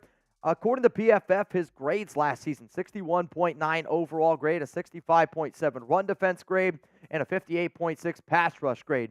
What I'm looking for at a defensive tackle, as it stands right now, the way that this Raiders team is built, I want guys that can stop the run. That's where the Raiders need a lot of help. Malcolm Koonce has really elevated this game, getting after the quarterback. Maxx Crosby is Maxx Crosby. Yeah, Tyree Wilson needs to get his shit together a little bit, but the defensive tackle room can improve. It's as simple as that. Let's go to number 4 here on the list. It's Carlos Dunlap at edge. And the Raiders, to me, need to add an edge rusher in order to take a little bit of pressure off of Maxx Crosby. And some of you are like, well, what do you mean, Mitch? If you haven't already seen the video of Maxx Crosby's knee, it's wicked. And, you know, I'm not saying that Crosby's injured. If Crosby's doubtful when he plays, he's just a tough mother effer. But to me, I don't want to put Crosby in a difficult situation, and even if that means taking Max off the field for 5-10 snaps extra a game, I'm okay with it if it means that he's going to be healthy because Crosby's going to have to get knee surgery in the offseason, or he's going to need something to clean it up, because where his knee is at right now, Crosby said it himself, he's going to need a cleanup. Carlos Dunlap has had at least 4 sacks every season of his 14-year career, and I do think that he could be a good mentor to Tyree Wilson. The Raiders brought in Tyree Wilson, number 7 overall in the NFL draft. They were hoping that Chandler Jones was going to be a good mentor. Here's the thing. Chandler Jones ain't going to be a good mentor to anybody right now. So if you could bring in Dunlap, a player who's long, lanky, athletic, like Tyree Wilson, and then that's Carlos Dunlap's job. Carlos Dunlap's job is to help Maxx Crosby stay healthy for the entirety of the rest of the season, to make sure that Crosby doesn't have to overexert himself for the remainder of the year. I know it might be tough to tell him, but his other job is be a good player coach to Tyree Wilson, because whatever we're doing right now with Wilson, it's not really working. And I've been very patient with Tyree, but sooner or later, you got to start showing up, man. Here are some more people that I got to give a shout out to. Obviously, got a lot of real ones that always tune into the Raiders Report. Shout out to Rebel, shout out to Jack, shout out to Tanner Edge watching this live. But I also see a lot of people always down in the comments, like Jose, D Smooth, Darlene White, Presidential Rolly. I salute all of y'all. Thank you so much for taking time out of your day to watch the show. If you want to be a real one, all you got to do is subscribe. Throw a few comments in there. Make sure you like the video. Believe it or not, I can see all that stuff. Let's go to number 3 here. It's another edge rusher, and it's Melvin Ingram. And the responsibility that I'm going to put on the shoulders of Melvin Ingram is very similar to the responsibility that I would put on Carlos Dunlap. I want him to take some pressure off of Maxx Crosby. The Raiders were relying on Chandler Jones to be an extra edge rusher. And for the Raiders that now have, one less player in the secondary, and Marcus Peters, if it was me, I'm bringing more pressure. And one of the ways to bring more pressure is to go out and add a veteran defensive end. He had 6 sacks last season. He has played on both the Chargers, on the Chiefs. He has played with the Miami Dolphins. He has played in multiple regimes that could be a stand-up outside linebacker. And just like I want Dunlap to be a mentor to Tyree Wilson, I want Melvin Ingram to help out Malcolm Koonce take that even extra step, because Koonce has been a hell of a player. He has shown you that he can be a reliable option, and he's going to be a reliable option next year. But I do think when you have players like a Dunlap that can help out Tyree Wilson, a Melvin Ingram that can help out Malcolm Koonce, at this point in the season, what do you have to lose? Go ahead, do it. You also play the Chargers and the Chiefs 2 out of your final 5 games. Let's go to number 2 here on my list. It's going to be Casey Hayward at corner. And if you're looking to add a player that you could potentially add as a starter, as an outside corner, I do think Hayward is an interesting guy to keep in mind. I will admit, when I watch him play, he is only a zone corner. And the reason why Hayward had success back in 2021 was because of Gus Bradley, because of the defense that they ran, and they ran a lot of soft zone. That's where Casey Hayward is at his best. But when you watch Marcus Peters, Peters wasn't trying to tackle. I think Hayward might be a better coverage corner than what Peters was currently. And yes, he has been on and off some rosters. He's undersized.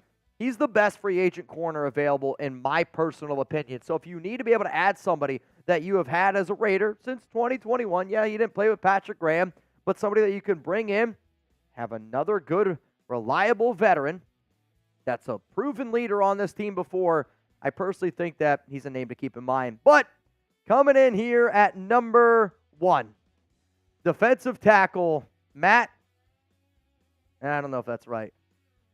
Iondas? That ain't right. Number 1 at defensive tackle, I don't think that's it. We can never pronounce his name right. As soon as I hear it, Ioannidis, that's it. Yep, Matt Ioannidis. I always need somebody to say it first. But he, to me, is the number 1 defensive tackle on the free agent market. And if you've watched this show nearly enough, you probably knew the route that I was going to go here. He started 13 games last season for Carolina. He's a good defensive tackle, the top one on the market. He's a good leader on and off the field. According to PFF, a 66.4 overall grade, 63.5 run defense grade, a 69.1 pass rush grade. I want the Raiders to build their defense continually. Yes, I understand that the offense has been the problem this season, but to me, you're not going to fix the offensive line. They're going to keep Colt Miller. They're going to keep Dylan Parham. They're going to keep Andre James. It's going to be Greg Van Roten. Right tackle's the one spot, but to me, there wasn't a right tackle good enough in order to make this list. That's my personal opinion. So then you got wide receiver. We're good there. Tight end, you're good there. Quarterback, they're not going to make an adjustment to So I looked at the defense. Where can I improve on defense? To me, Matt, I already forget it. Ioannidis is probably the best option there. So here's your opportunity to be the GM, okay? If the Raiders could sign one free agent, you have 2 open roster spots. $9 million. I see down in the chat, Jack says Greedy Williams. Greedy Williams probably would have been like number 13 or 14 on my list here. He was in my Marcus Peters replacement video. But give me a name that if you could sign one free agent, who should it be? Because as far as I'm concerned, Antonio Pierce and Champ Kelly, they have to, and I mean this, they have to go out and add some talent this offseason. So let's go through these names here one more time. Really quick recap here of the top 10 free agents. The top 10 free agents that the Raiders should sign during the bye week. Coming in here at number 10, it's Ndamukong Suh. Number 9, P.J. Williams. Number 8, Logan Ryan. At 7, it's Bryce Callahan. 6, Shaq Leonard, though I think he's going to end up signing with the Cowboys or the Eagles. Rolling in here at number 5, it's Akeem Hicks. At number 4, Carlos Dunlap. Number 3, Melvin Ingram. 2, Casey Hayward. And at number 1, Matt Ioannidis, formerly of the Carolina Panthers and Washington Commanders. Bottom line, Raiders need to do something during the bye. They got to get ready for Week 14 against the Minnesota Vikings. And if they have any shot of making the playoffs, you got to win 4 out of your next 5 games. It's not going to be easy, but if you want Antonio Pierce and Champ Kelly to keep their jobs, they got to be able to show some improvement. If you just want to tuck your tail between your legs, I'm sorry, you're at the wrong show. Because here on the Raiders Report, Commitment to Excellence 365. All right, man, is Marcus Peters the worst free agent signing for the Raiders in the last 10 years? No. Who is it? He's not even in the top 10 worst. Who is it? Who are the top 3 worst? I'll let you entertain this question. I'm going to change my jersey. I mean, I know my answers. For what? What you think he was going to be and what he was? No. If not, let me know who is. Who's worse? See, Rebel, you said QB Russell. That's a draft pick. I'm not talking about draft picks. I'm talking about people you signed in free agency. Littleton or Trent Brown, says Nico Laz. Raymond says Chandler Jones. I would argue, even though the craziness, Chandler Jones was better than Marcus Peters was with the Raiders. I think that's a little cap there. I mean, Raiders gave Chandler Jones a 3-year, $54 million deal. Peters got a 1-year, 3. I mean, to me, the worst free agent signings since I've been covering this show. AB. Corey Littleton. Well, they traded for AB. Yeah. Corey Littleton, they gave 3 years, $36 million. That was bad. Jimmy G. Jimmy G's up there. Honestly, though, as bad as what Jimmy G is going to hurt this Raiders team from a salary cap standpoint the next 2 seasons, Jimmy G's up there, but Trent Brown to me is the worst. The Raiders paid Trent Brown, I want to say they paid Trent Brown $74,000 a snap when he played. They paid him. They made him the highest paid right tackle in the NFL, and he never played. They gave him like $16.5 million per year. Jesse said Matt Schaub. Screaming Chicken said Randy Moss. But Randy Moss, was that within the past 10 years? 2006, 7? Yeah. Right? Vincenzo says Nick Kwiatkowski.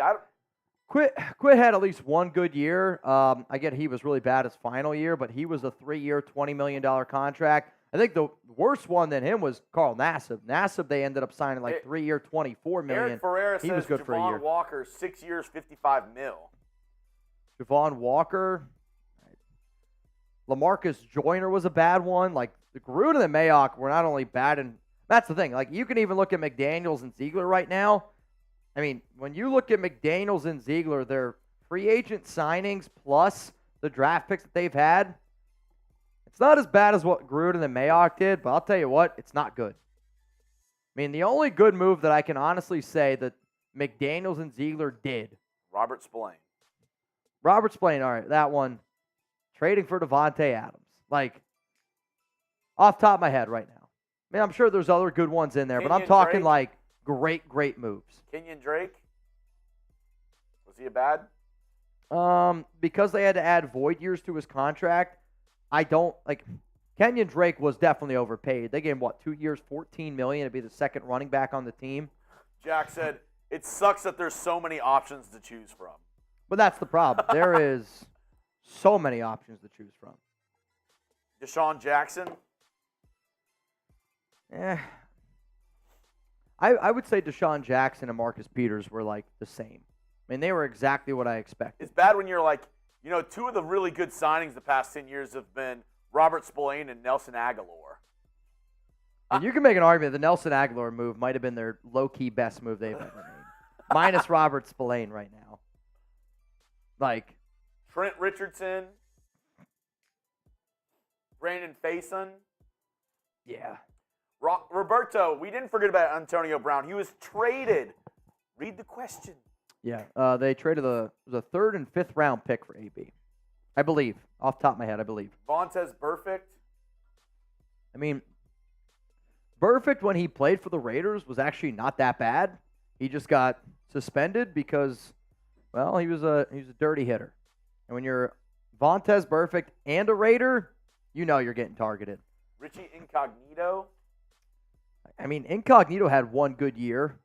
He was a good blocker. He just got hurt during preseason, and we never got an update on him. And it just, every single time he would go out there and practice, when you're 40 years old and you're got a bad ankle or bad knee, whatever he had, he just couldn't get on the field.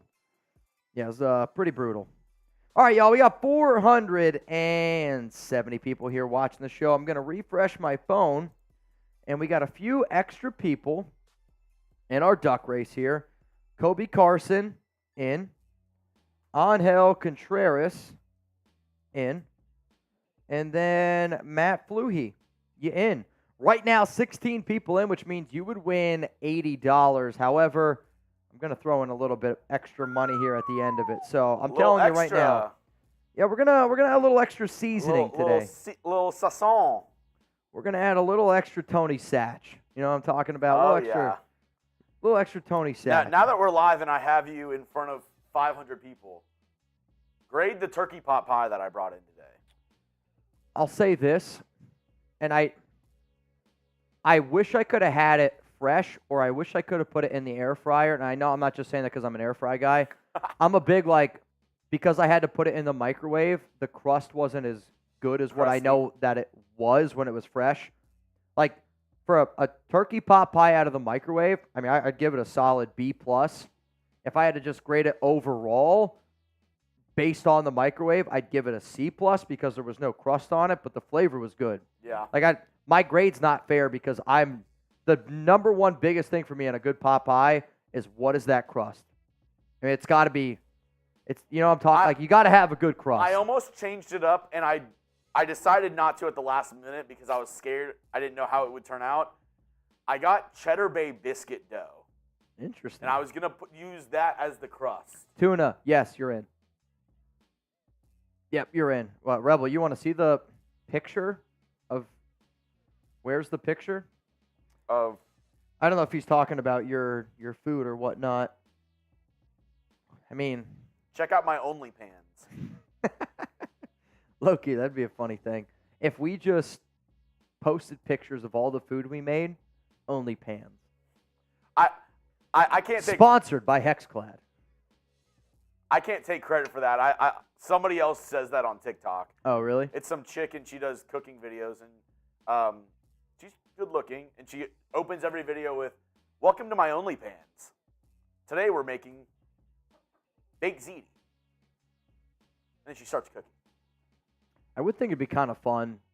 Again, off-season ideas, right? Off-season ideas to do like a cooking, like some cooking. She's also blowing up on TikTok because she said she starts a video and she's like, "Call me crazy, but I don't like store-bought pesto." And then everybody's been stitching that, and then like that 5-second clip, they'll start their video off with that, and then they're like, "Wow, that's wild." One time, whenever I was 17, I went on a road tripping with 3 of my friends, and we all had to shit at the same, some crazy story. And they're using her first 5 seconds where she's like, "Call me crazy, but I don't like store-bought pesto." And they're like, "That's wild, Susie." But one time, whenever I was 19. I I'll tell you this. I don't go on TikTok. I don't have a TikTok, but I know you're always on.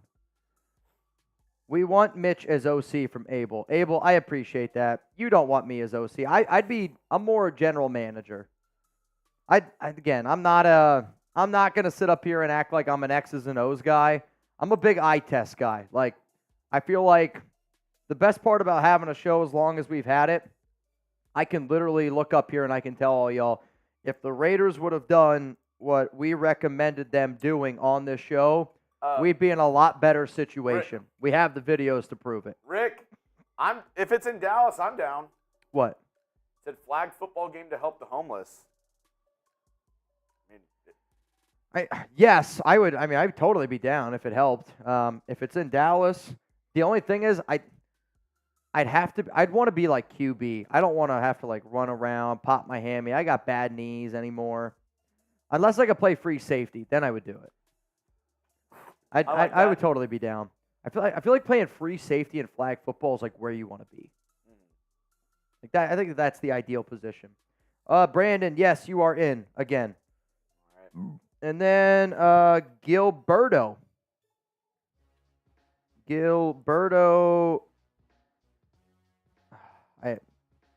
I was going to say Mañana, Gilberto, and you're going to laugh at me. How do you pronounce this last name? Magana? Magana? Magana? Magana? I feel like that's not right at all. I don't know. All right, I see Ed Robbins, Jesse, Taino Raider, Rich Wolf. If you want to shout out here on the Raiders Report, I want you to spam me down below. Taino, Mitch and Chug's cooking top 10 tailgate foods. Your top 3, my top 3. Go. Tailgate foods? You're in the parking lot, tailgate. I guess my first question is, what kind of tailgate? And the only reason why I never had tacos growing up as a kid at a Penn State tailgate, but the amount of amazing tacos I had out in Oakland at their tailgate. Tacos is probably my 1-1. Like some good, like, just, it's so simple, just like I'd want burgers, tacos. Again, I'm not really a hot dog guy, which probably gets. I'll say this though. Again, East Coast, I went to a lot of really, really cold Penn State games. A hot chili and a tailgate, it warms up your soul. Yeah. Like, it just warms up your soul. What do you got for me? I'm going Taino, Lot J tacos. I'm telling you, different. I'm going tacos. I put hot dogs and hamburgers together because I feel like if you make one, you're almost always going to make the other. Okay. And then this might be an unpopular opinion, but barbecue chicken.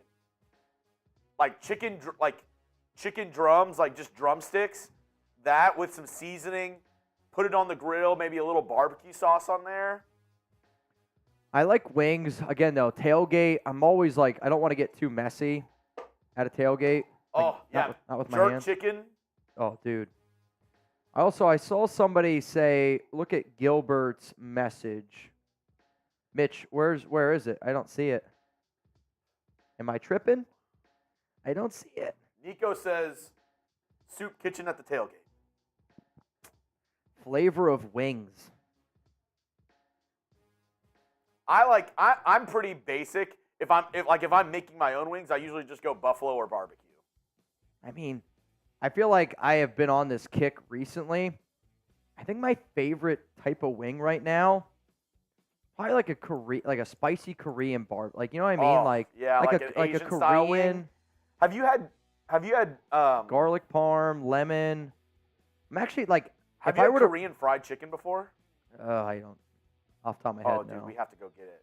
Korean fried chicken? Dude, it's the best fried chicken you've ever had. They double fry it in this special like batter to where they coat it in a sauce, but it's still just as crispy, if not more crispy, than like regular fried chicken. Alex isn't home tonight, so I might just order myself some Korean fried chicken. Dude, you will not regret it. She'll hate me though, because we have we have so much leftovers. Wait. She would hate me. Let me see. Parmesan chicken. I love me some mango habanero. No doubt. Carolina Reaper wings. Can't do that. I mean, I see some people saying like buffalo. This might be a hot take. Like buffalo wings to me aren't even in my top 5. Like Alex loves buffalo wings. I don't know. Like they're good, but to me, buffalo is like basic. Like when I think of like a basic wing, I think of a buffalo wing. Like I'd rather have a lot of other wings over buffalo. Got to get blue cheese with it. That I agree with. Short ribs. Bro, you have to do the hot sauce. What's the hot sauce? I don't even know what the hot sauce is. Martavis Bryant was a bad signing as well. You're not wrong there, Edgar. Hot honey. Some of the best wings I've ever had. I had these before. I think I've mentioned it before on this show. It was hot honey and Old Bay wings. They were, I've had those before. Phenomenal. If you want to tonight, Mitch. I'm listening. Either there's a place called Barbecue Chicken, but I think the place that you would want to get that's closer is called Bonchon. Dude. Say that again? Bonchon. Bonchon. Well, hopefully I don't have to pronounce the name when I'm ordering off DoorDash. I'll look at it, though. Dude. I told myself during the holidays, I'm not going to do DoorDash. Like, I'm saving up my money.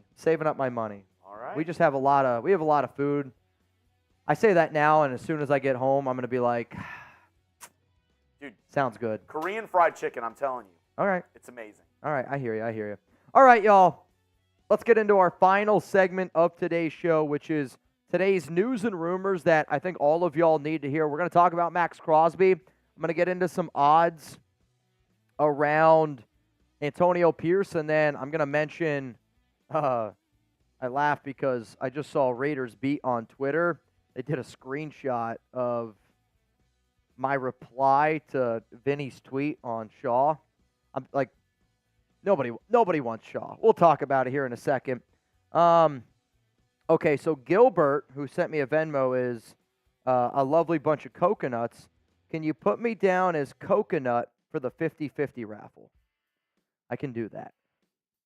All right, here we go. Gilbert, I can put you down as Coco Nut. Is that right? I got you. Right now, as it stands, we have 21 people in our 50-50 race, which means you would win 105 at minimum. But like I said, we're gonna spice it up a little bit at the end. Nick said swollen, infected knee got drained. Yes, if you haven't seen the picture of Maxx Crosby's knee, you're about to see it here on today's show. So let me just get everything situated here where I need it. I think we're good. You good? All right, y'all. Coming up here on today's show, the Raiders news and rumors that you need to see. Raider Nation, what's going on? It's Mitchell Renz here, host of the Raiders Report.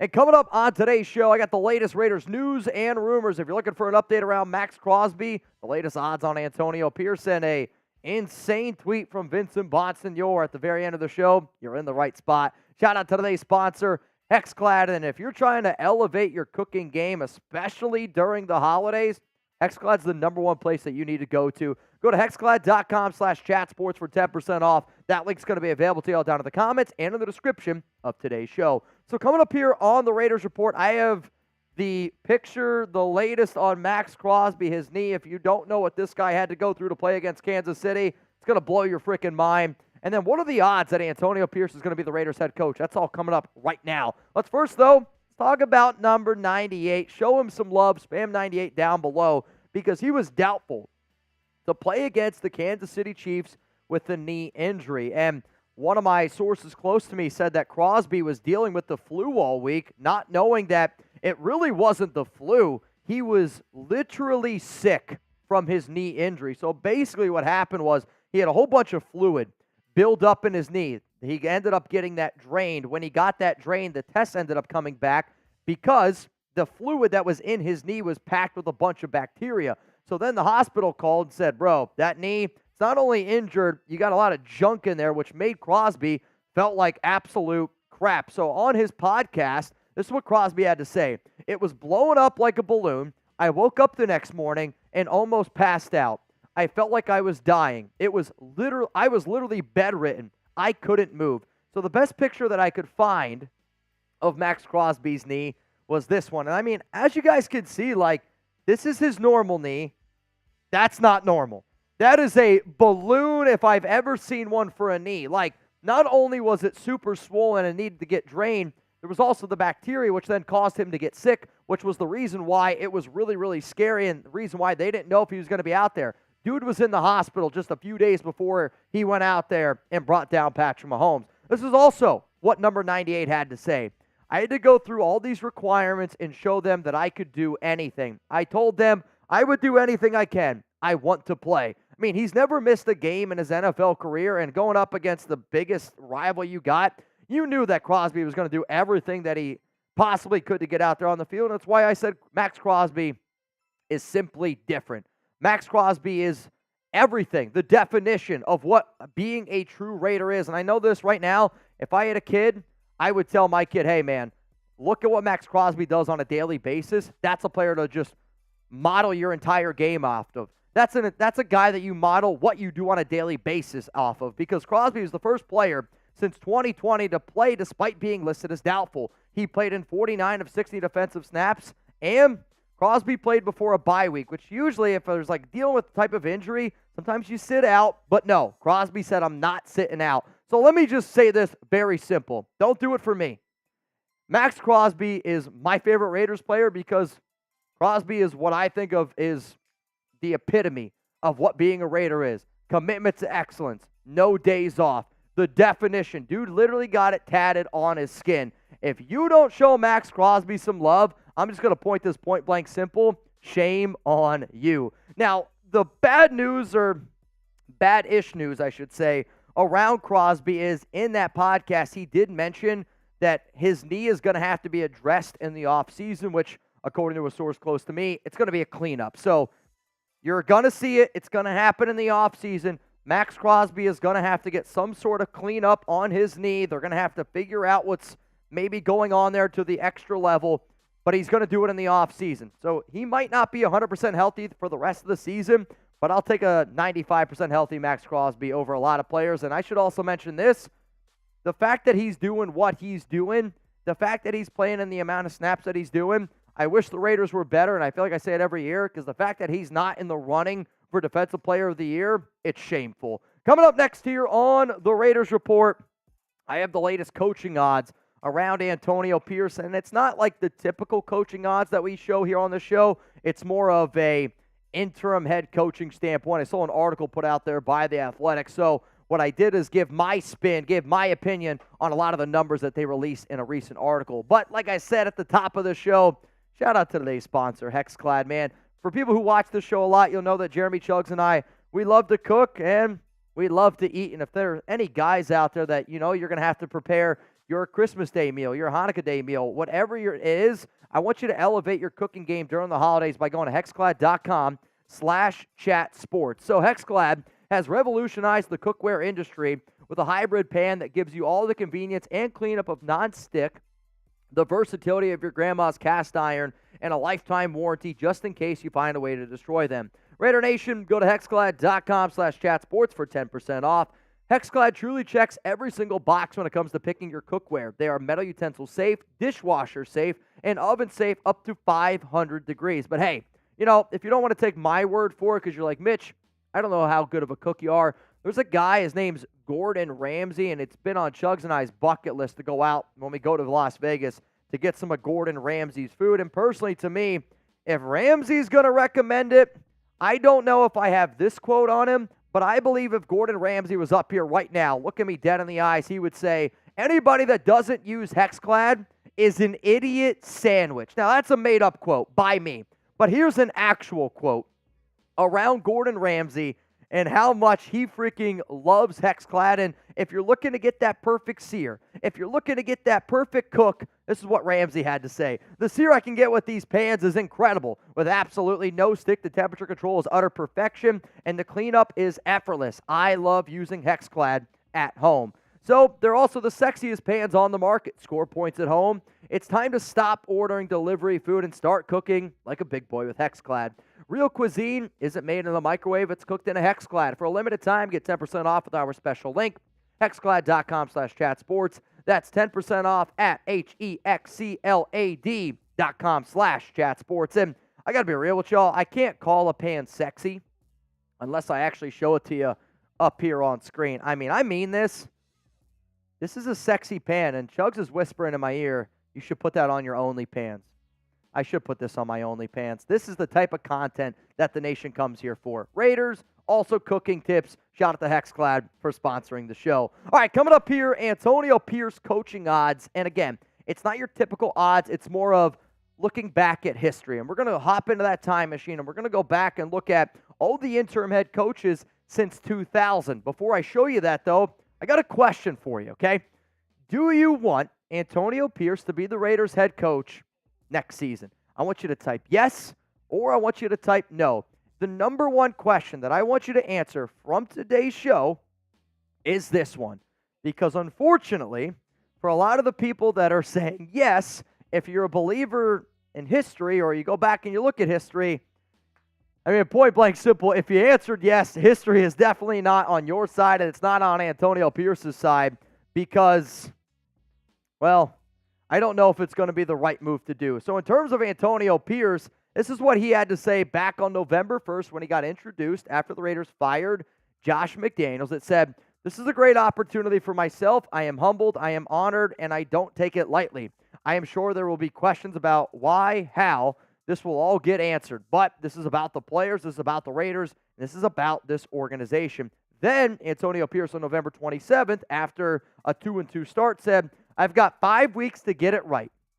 If I don't get right, I'll have a lot more time off." So Pierce understands that he's got to go out there and he's got to have succession, right? Like, he has to be able to prove to the nation, Mark Davis, and everyone that the Raiders have not only gotten better with Josh McDaniels, but they are also go out there and able to win some football games. So as you stand right now, you're 2-2. To me, there is no way that you can keep Antonio Pierce as your head coach unless you're able to have a winning record with him at the helm. And you don't have an easy slate of games. I'll tell you this, if you win 3 out of these next 2 games, or 3 out of the next 5, you go 3-2 out of these next 5, which then puts you at 5-4 overall, that's going to be an impressive number. The number that I wanted was 6-3. That might be a little bit of a tall task considering how difficult the end of your schedule is. But then again, if you want that job, you have to be able to put up and shut up. So in terms of keeping Antonio Pierce as a head coach, he's the 43rd interim coach taking over for a head coach that has either re-signed or was fired since 2000. I decided to keep the 2000 trend because you keep going farther and farther back in history, and I don't think it is as enlightening, if you will. 10 out of the previous 42 were promoted to head coach, so that is only a succession rate of 23.8. So 23.8% of interim head coaches get promoted to be head coach the following season. As we know, Rich Bisaccia was not one of them. So in terms of the interim head coaches promoted since 2000, you're looking at Dick LeBeau, Dave McGinnis, Mike Trice, Tom Cable, shout out to the Raiders, Mike Singletary, Leslie Frazier, Jason Garrett, Romeo Crennel, Mike Mularkey, and Doug Marrone. Those are all of them, and I kind of laugh because they seem to come in bunches, like 2000s, and then 2008, and then there's the 2010s, and then 2011, right? Like, they come in bunches. If you're wondering, well, Mitch, how did they do as a head coach? Dick LeBeau as a head coach had an 8-24 record. Dave McGinnis was 16-32 as a head coach. Mike Trice, 32-32. Tom Cable, 13-19. Mike Singletary, 13-18, and he took his pants off. Leslie Frazier, 18-29. Jason Garrett had the best record here, 80-64, but he clapped way too much. Romeo Crennel, 2-14. Mike Mularkey, 18-14. And then Doug Marrone, 22-42. As you can see, when coaches were interim and then promoted to head coaches, history has shown that it hasn't worked out the way that a lot of y'all are hoping that it might work out for Antonio Pierce. I get it. Every situation is totally different. But it's not only about the regular season, right? The ultimate goal is always a Super Bowl. The ultimate goal is always a Lombardi. And 5 coaches have made at least 1 playoff game. Doug Marrone was the only coach to get to a conference championship game, but no coach that started as an interim and then was promoted as a head coach has ever reached the Super Bowl. We'll see if maybe Antonio Pierce can be that. Here's a random chat fact. The Raiders have had 4 interim head coaches since 2000. which is the most in the NFL during that time. Some of y'all might call it a chat fact. Some of y'all might call it a fun fact. Me knowing that, it might just be a fact because it's not fun always having to look for a new head coach every single season. The 4 interim head coaches since 2000 for the Raiders. Tom Cable went 4-8. Tony Sperano went 3-9. Shout out to Papa Bisaccia, 7-5. Raiders didn't keep him. And as it stands right now, Antonio Pierce has got a 2-2 record. I laugh. Vincenzo says, yeah, I think that's just facts. You're probably right. But this is the one thing. What Mark Davis, he's going to have to say, right? And Davis had this to say this week. This time, I don't really have anybody in mind that would potentially prejudice my thinking, so to speak. My thought process is wide open, and there's a very good chance that the head coach and general manager that we have right now may end up getting the job. So, that's Mark Davis simply saying, right now as it stands, nobody is off the top of my mind. Nobody's whispering in my ear. We're going to see how the season goes, and we're going to roll with the punches.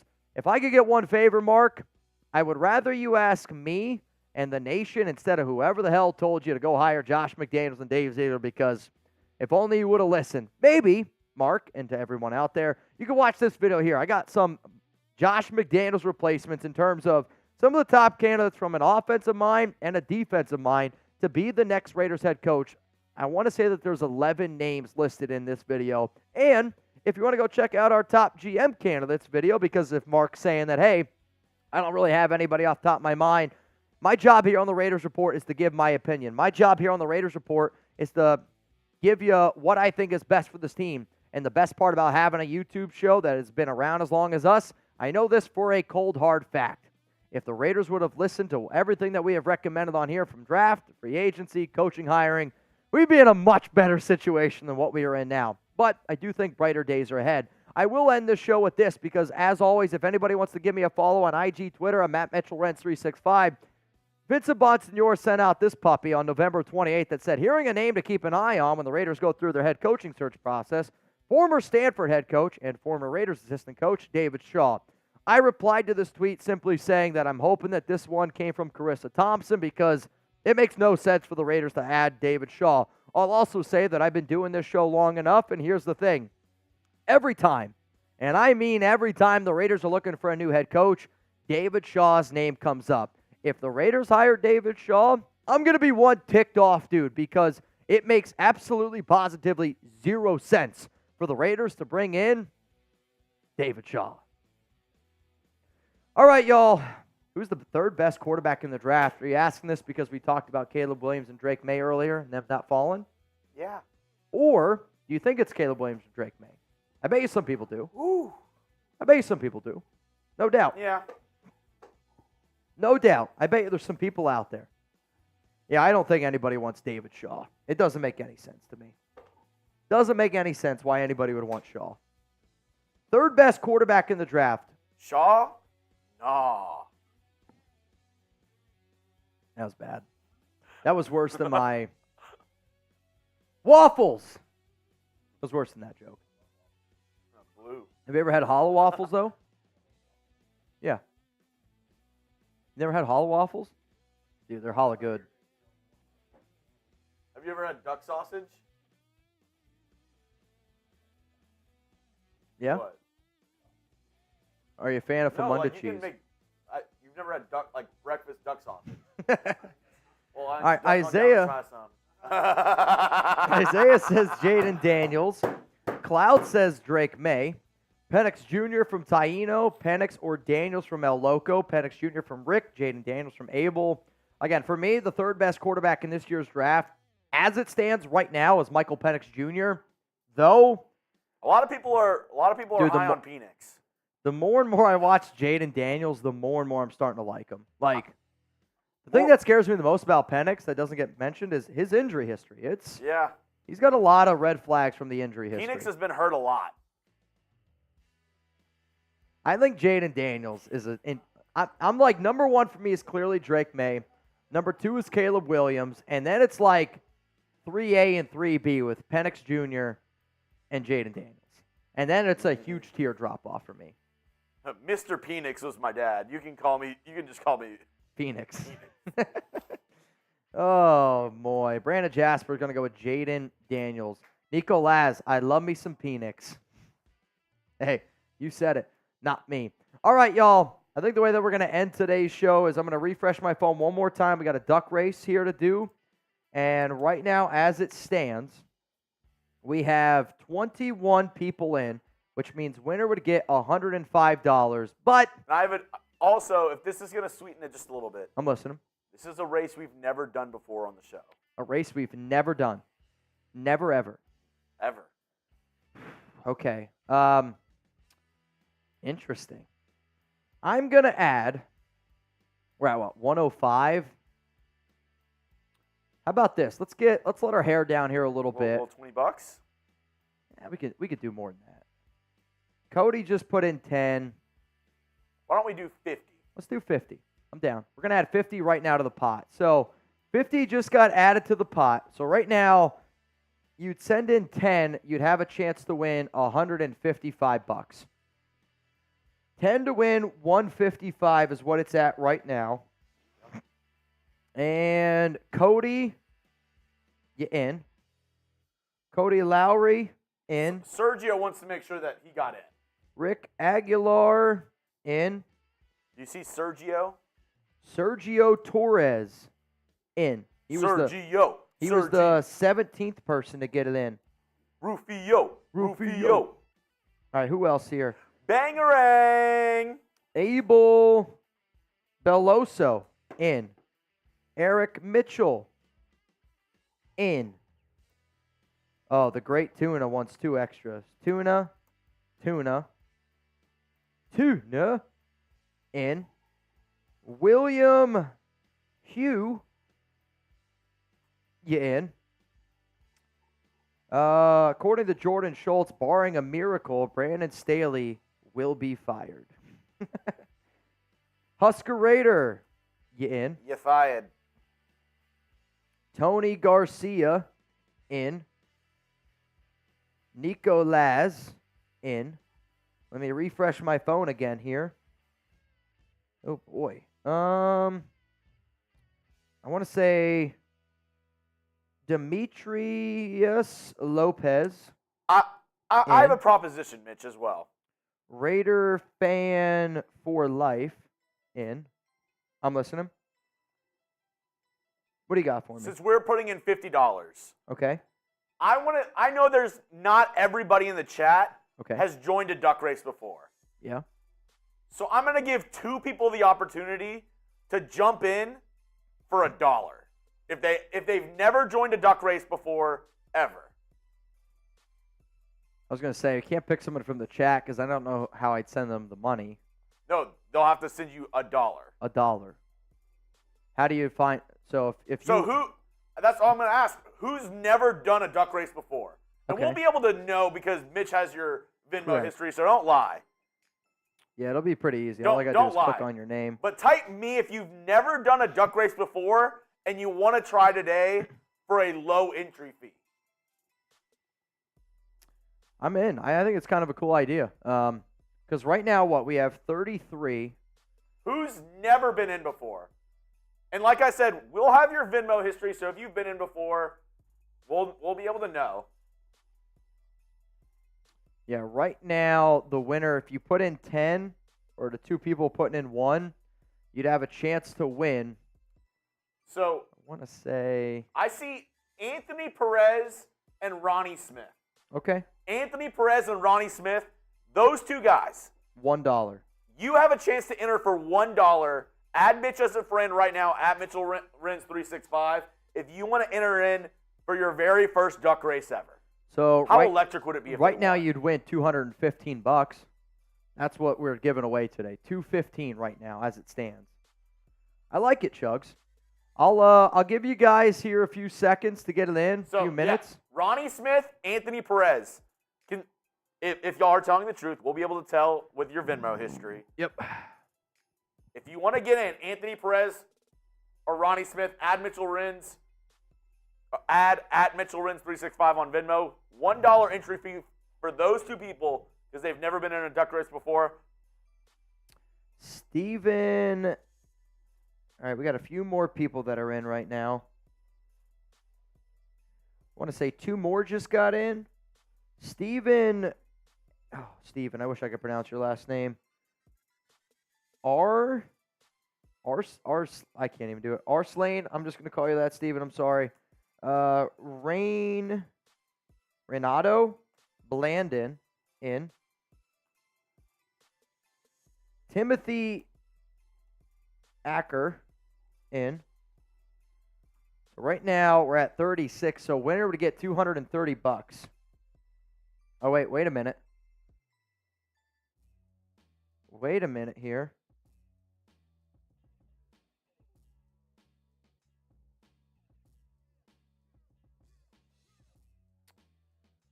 So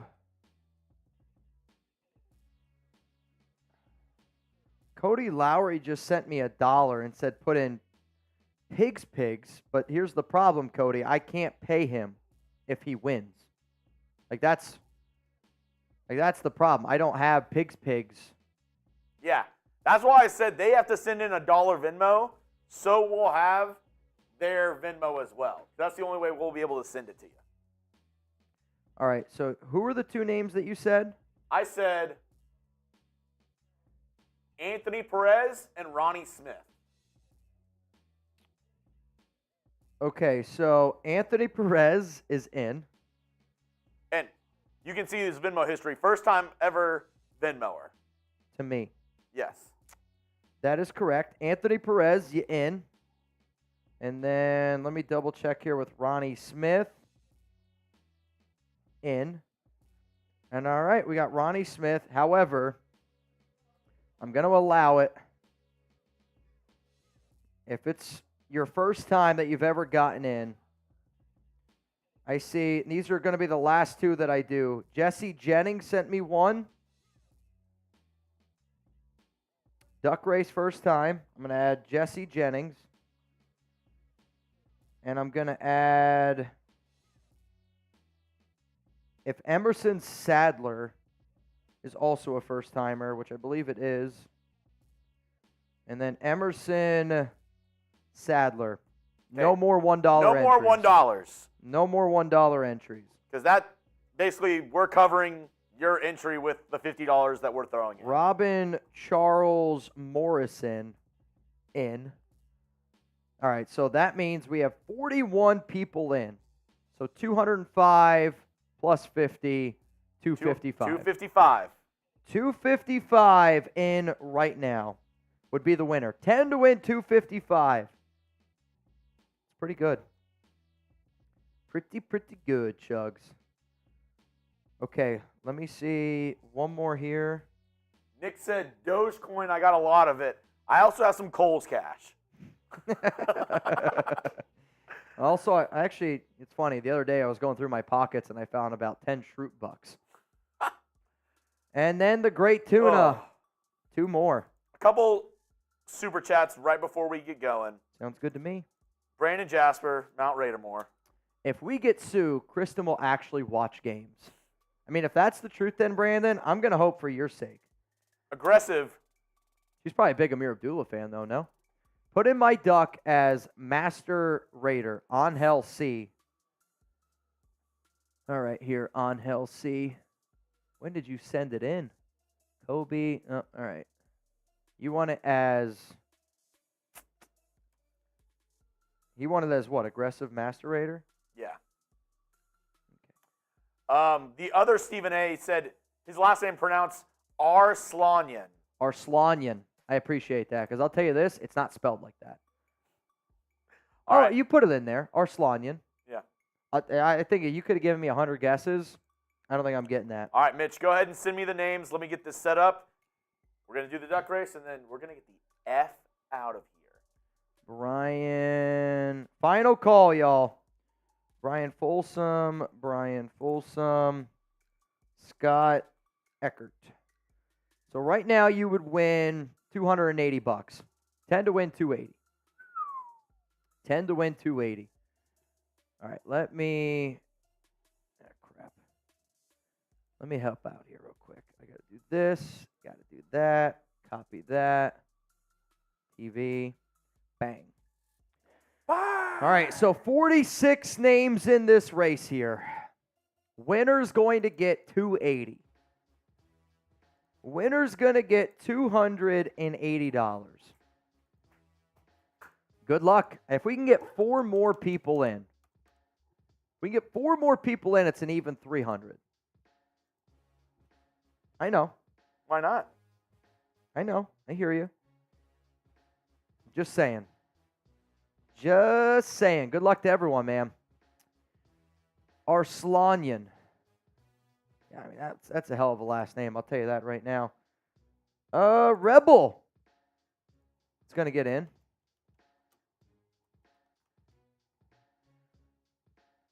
So now it's 285.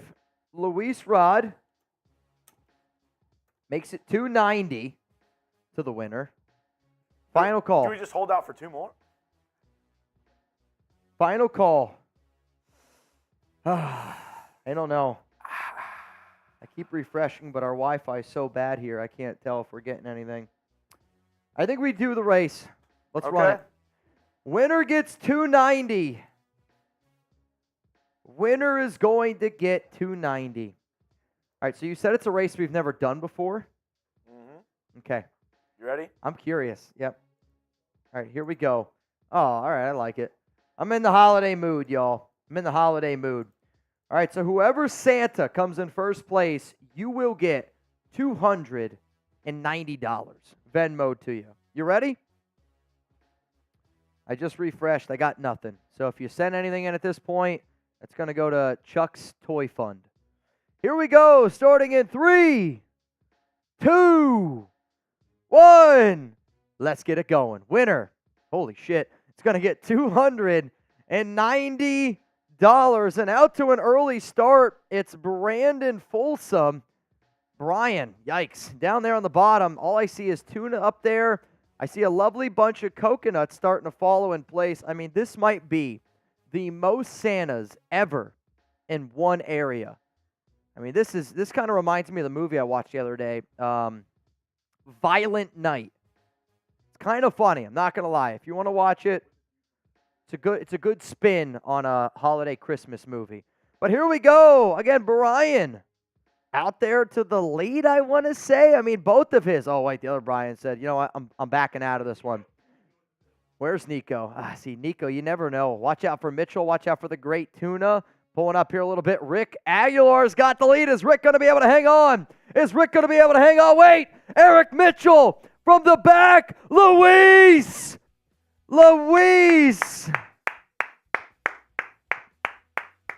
Wow, Luis number 20. What a great race there. Luis Mack. I know Luis races from time to time with us. I want to see how many times Luis has won.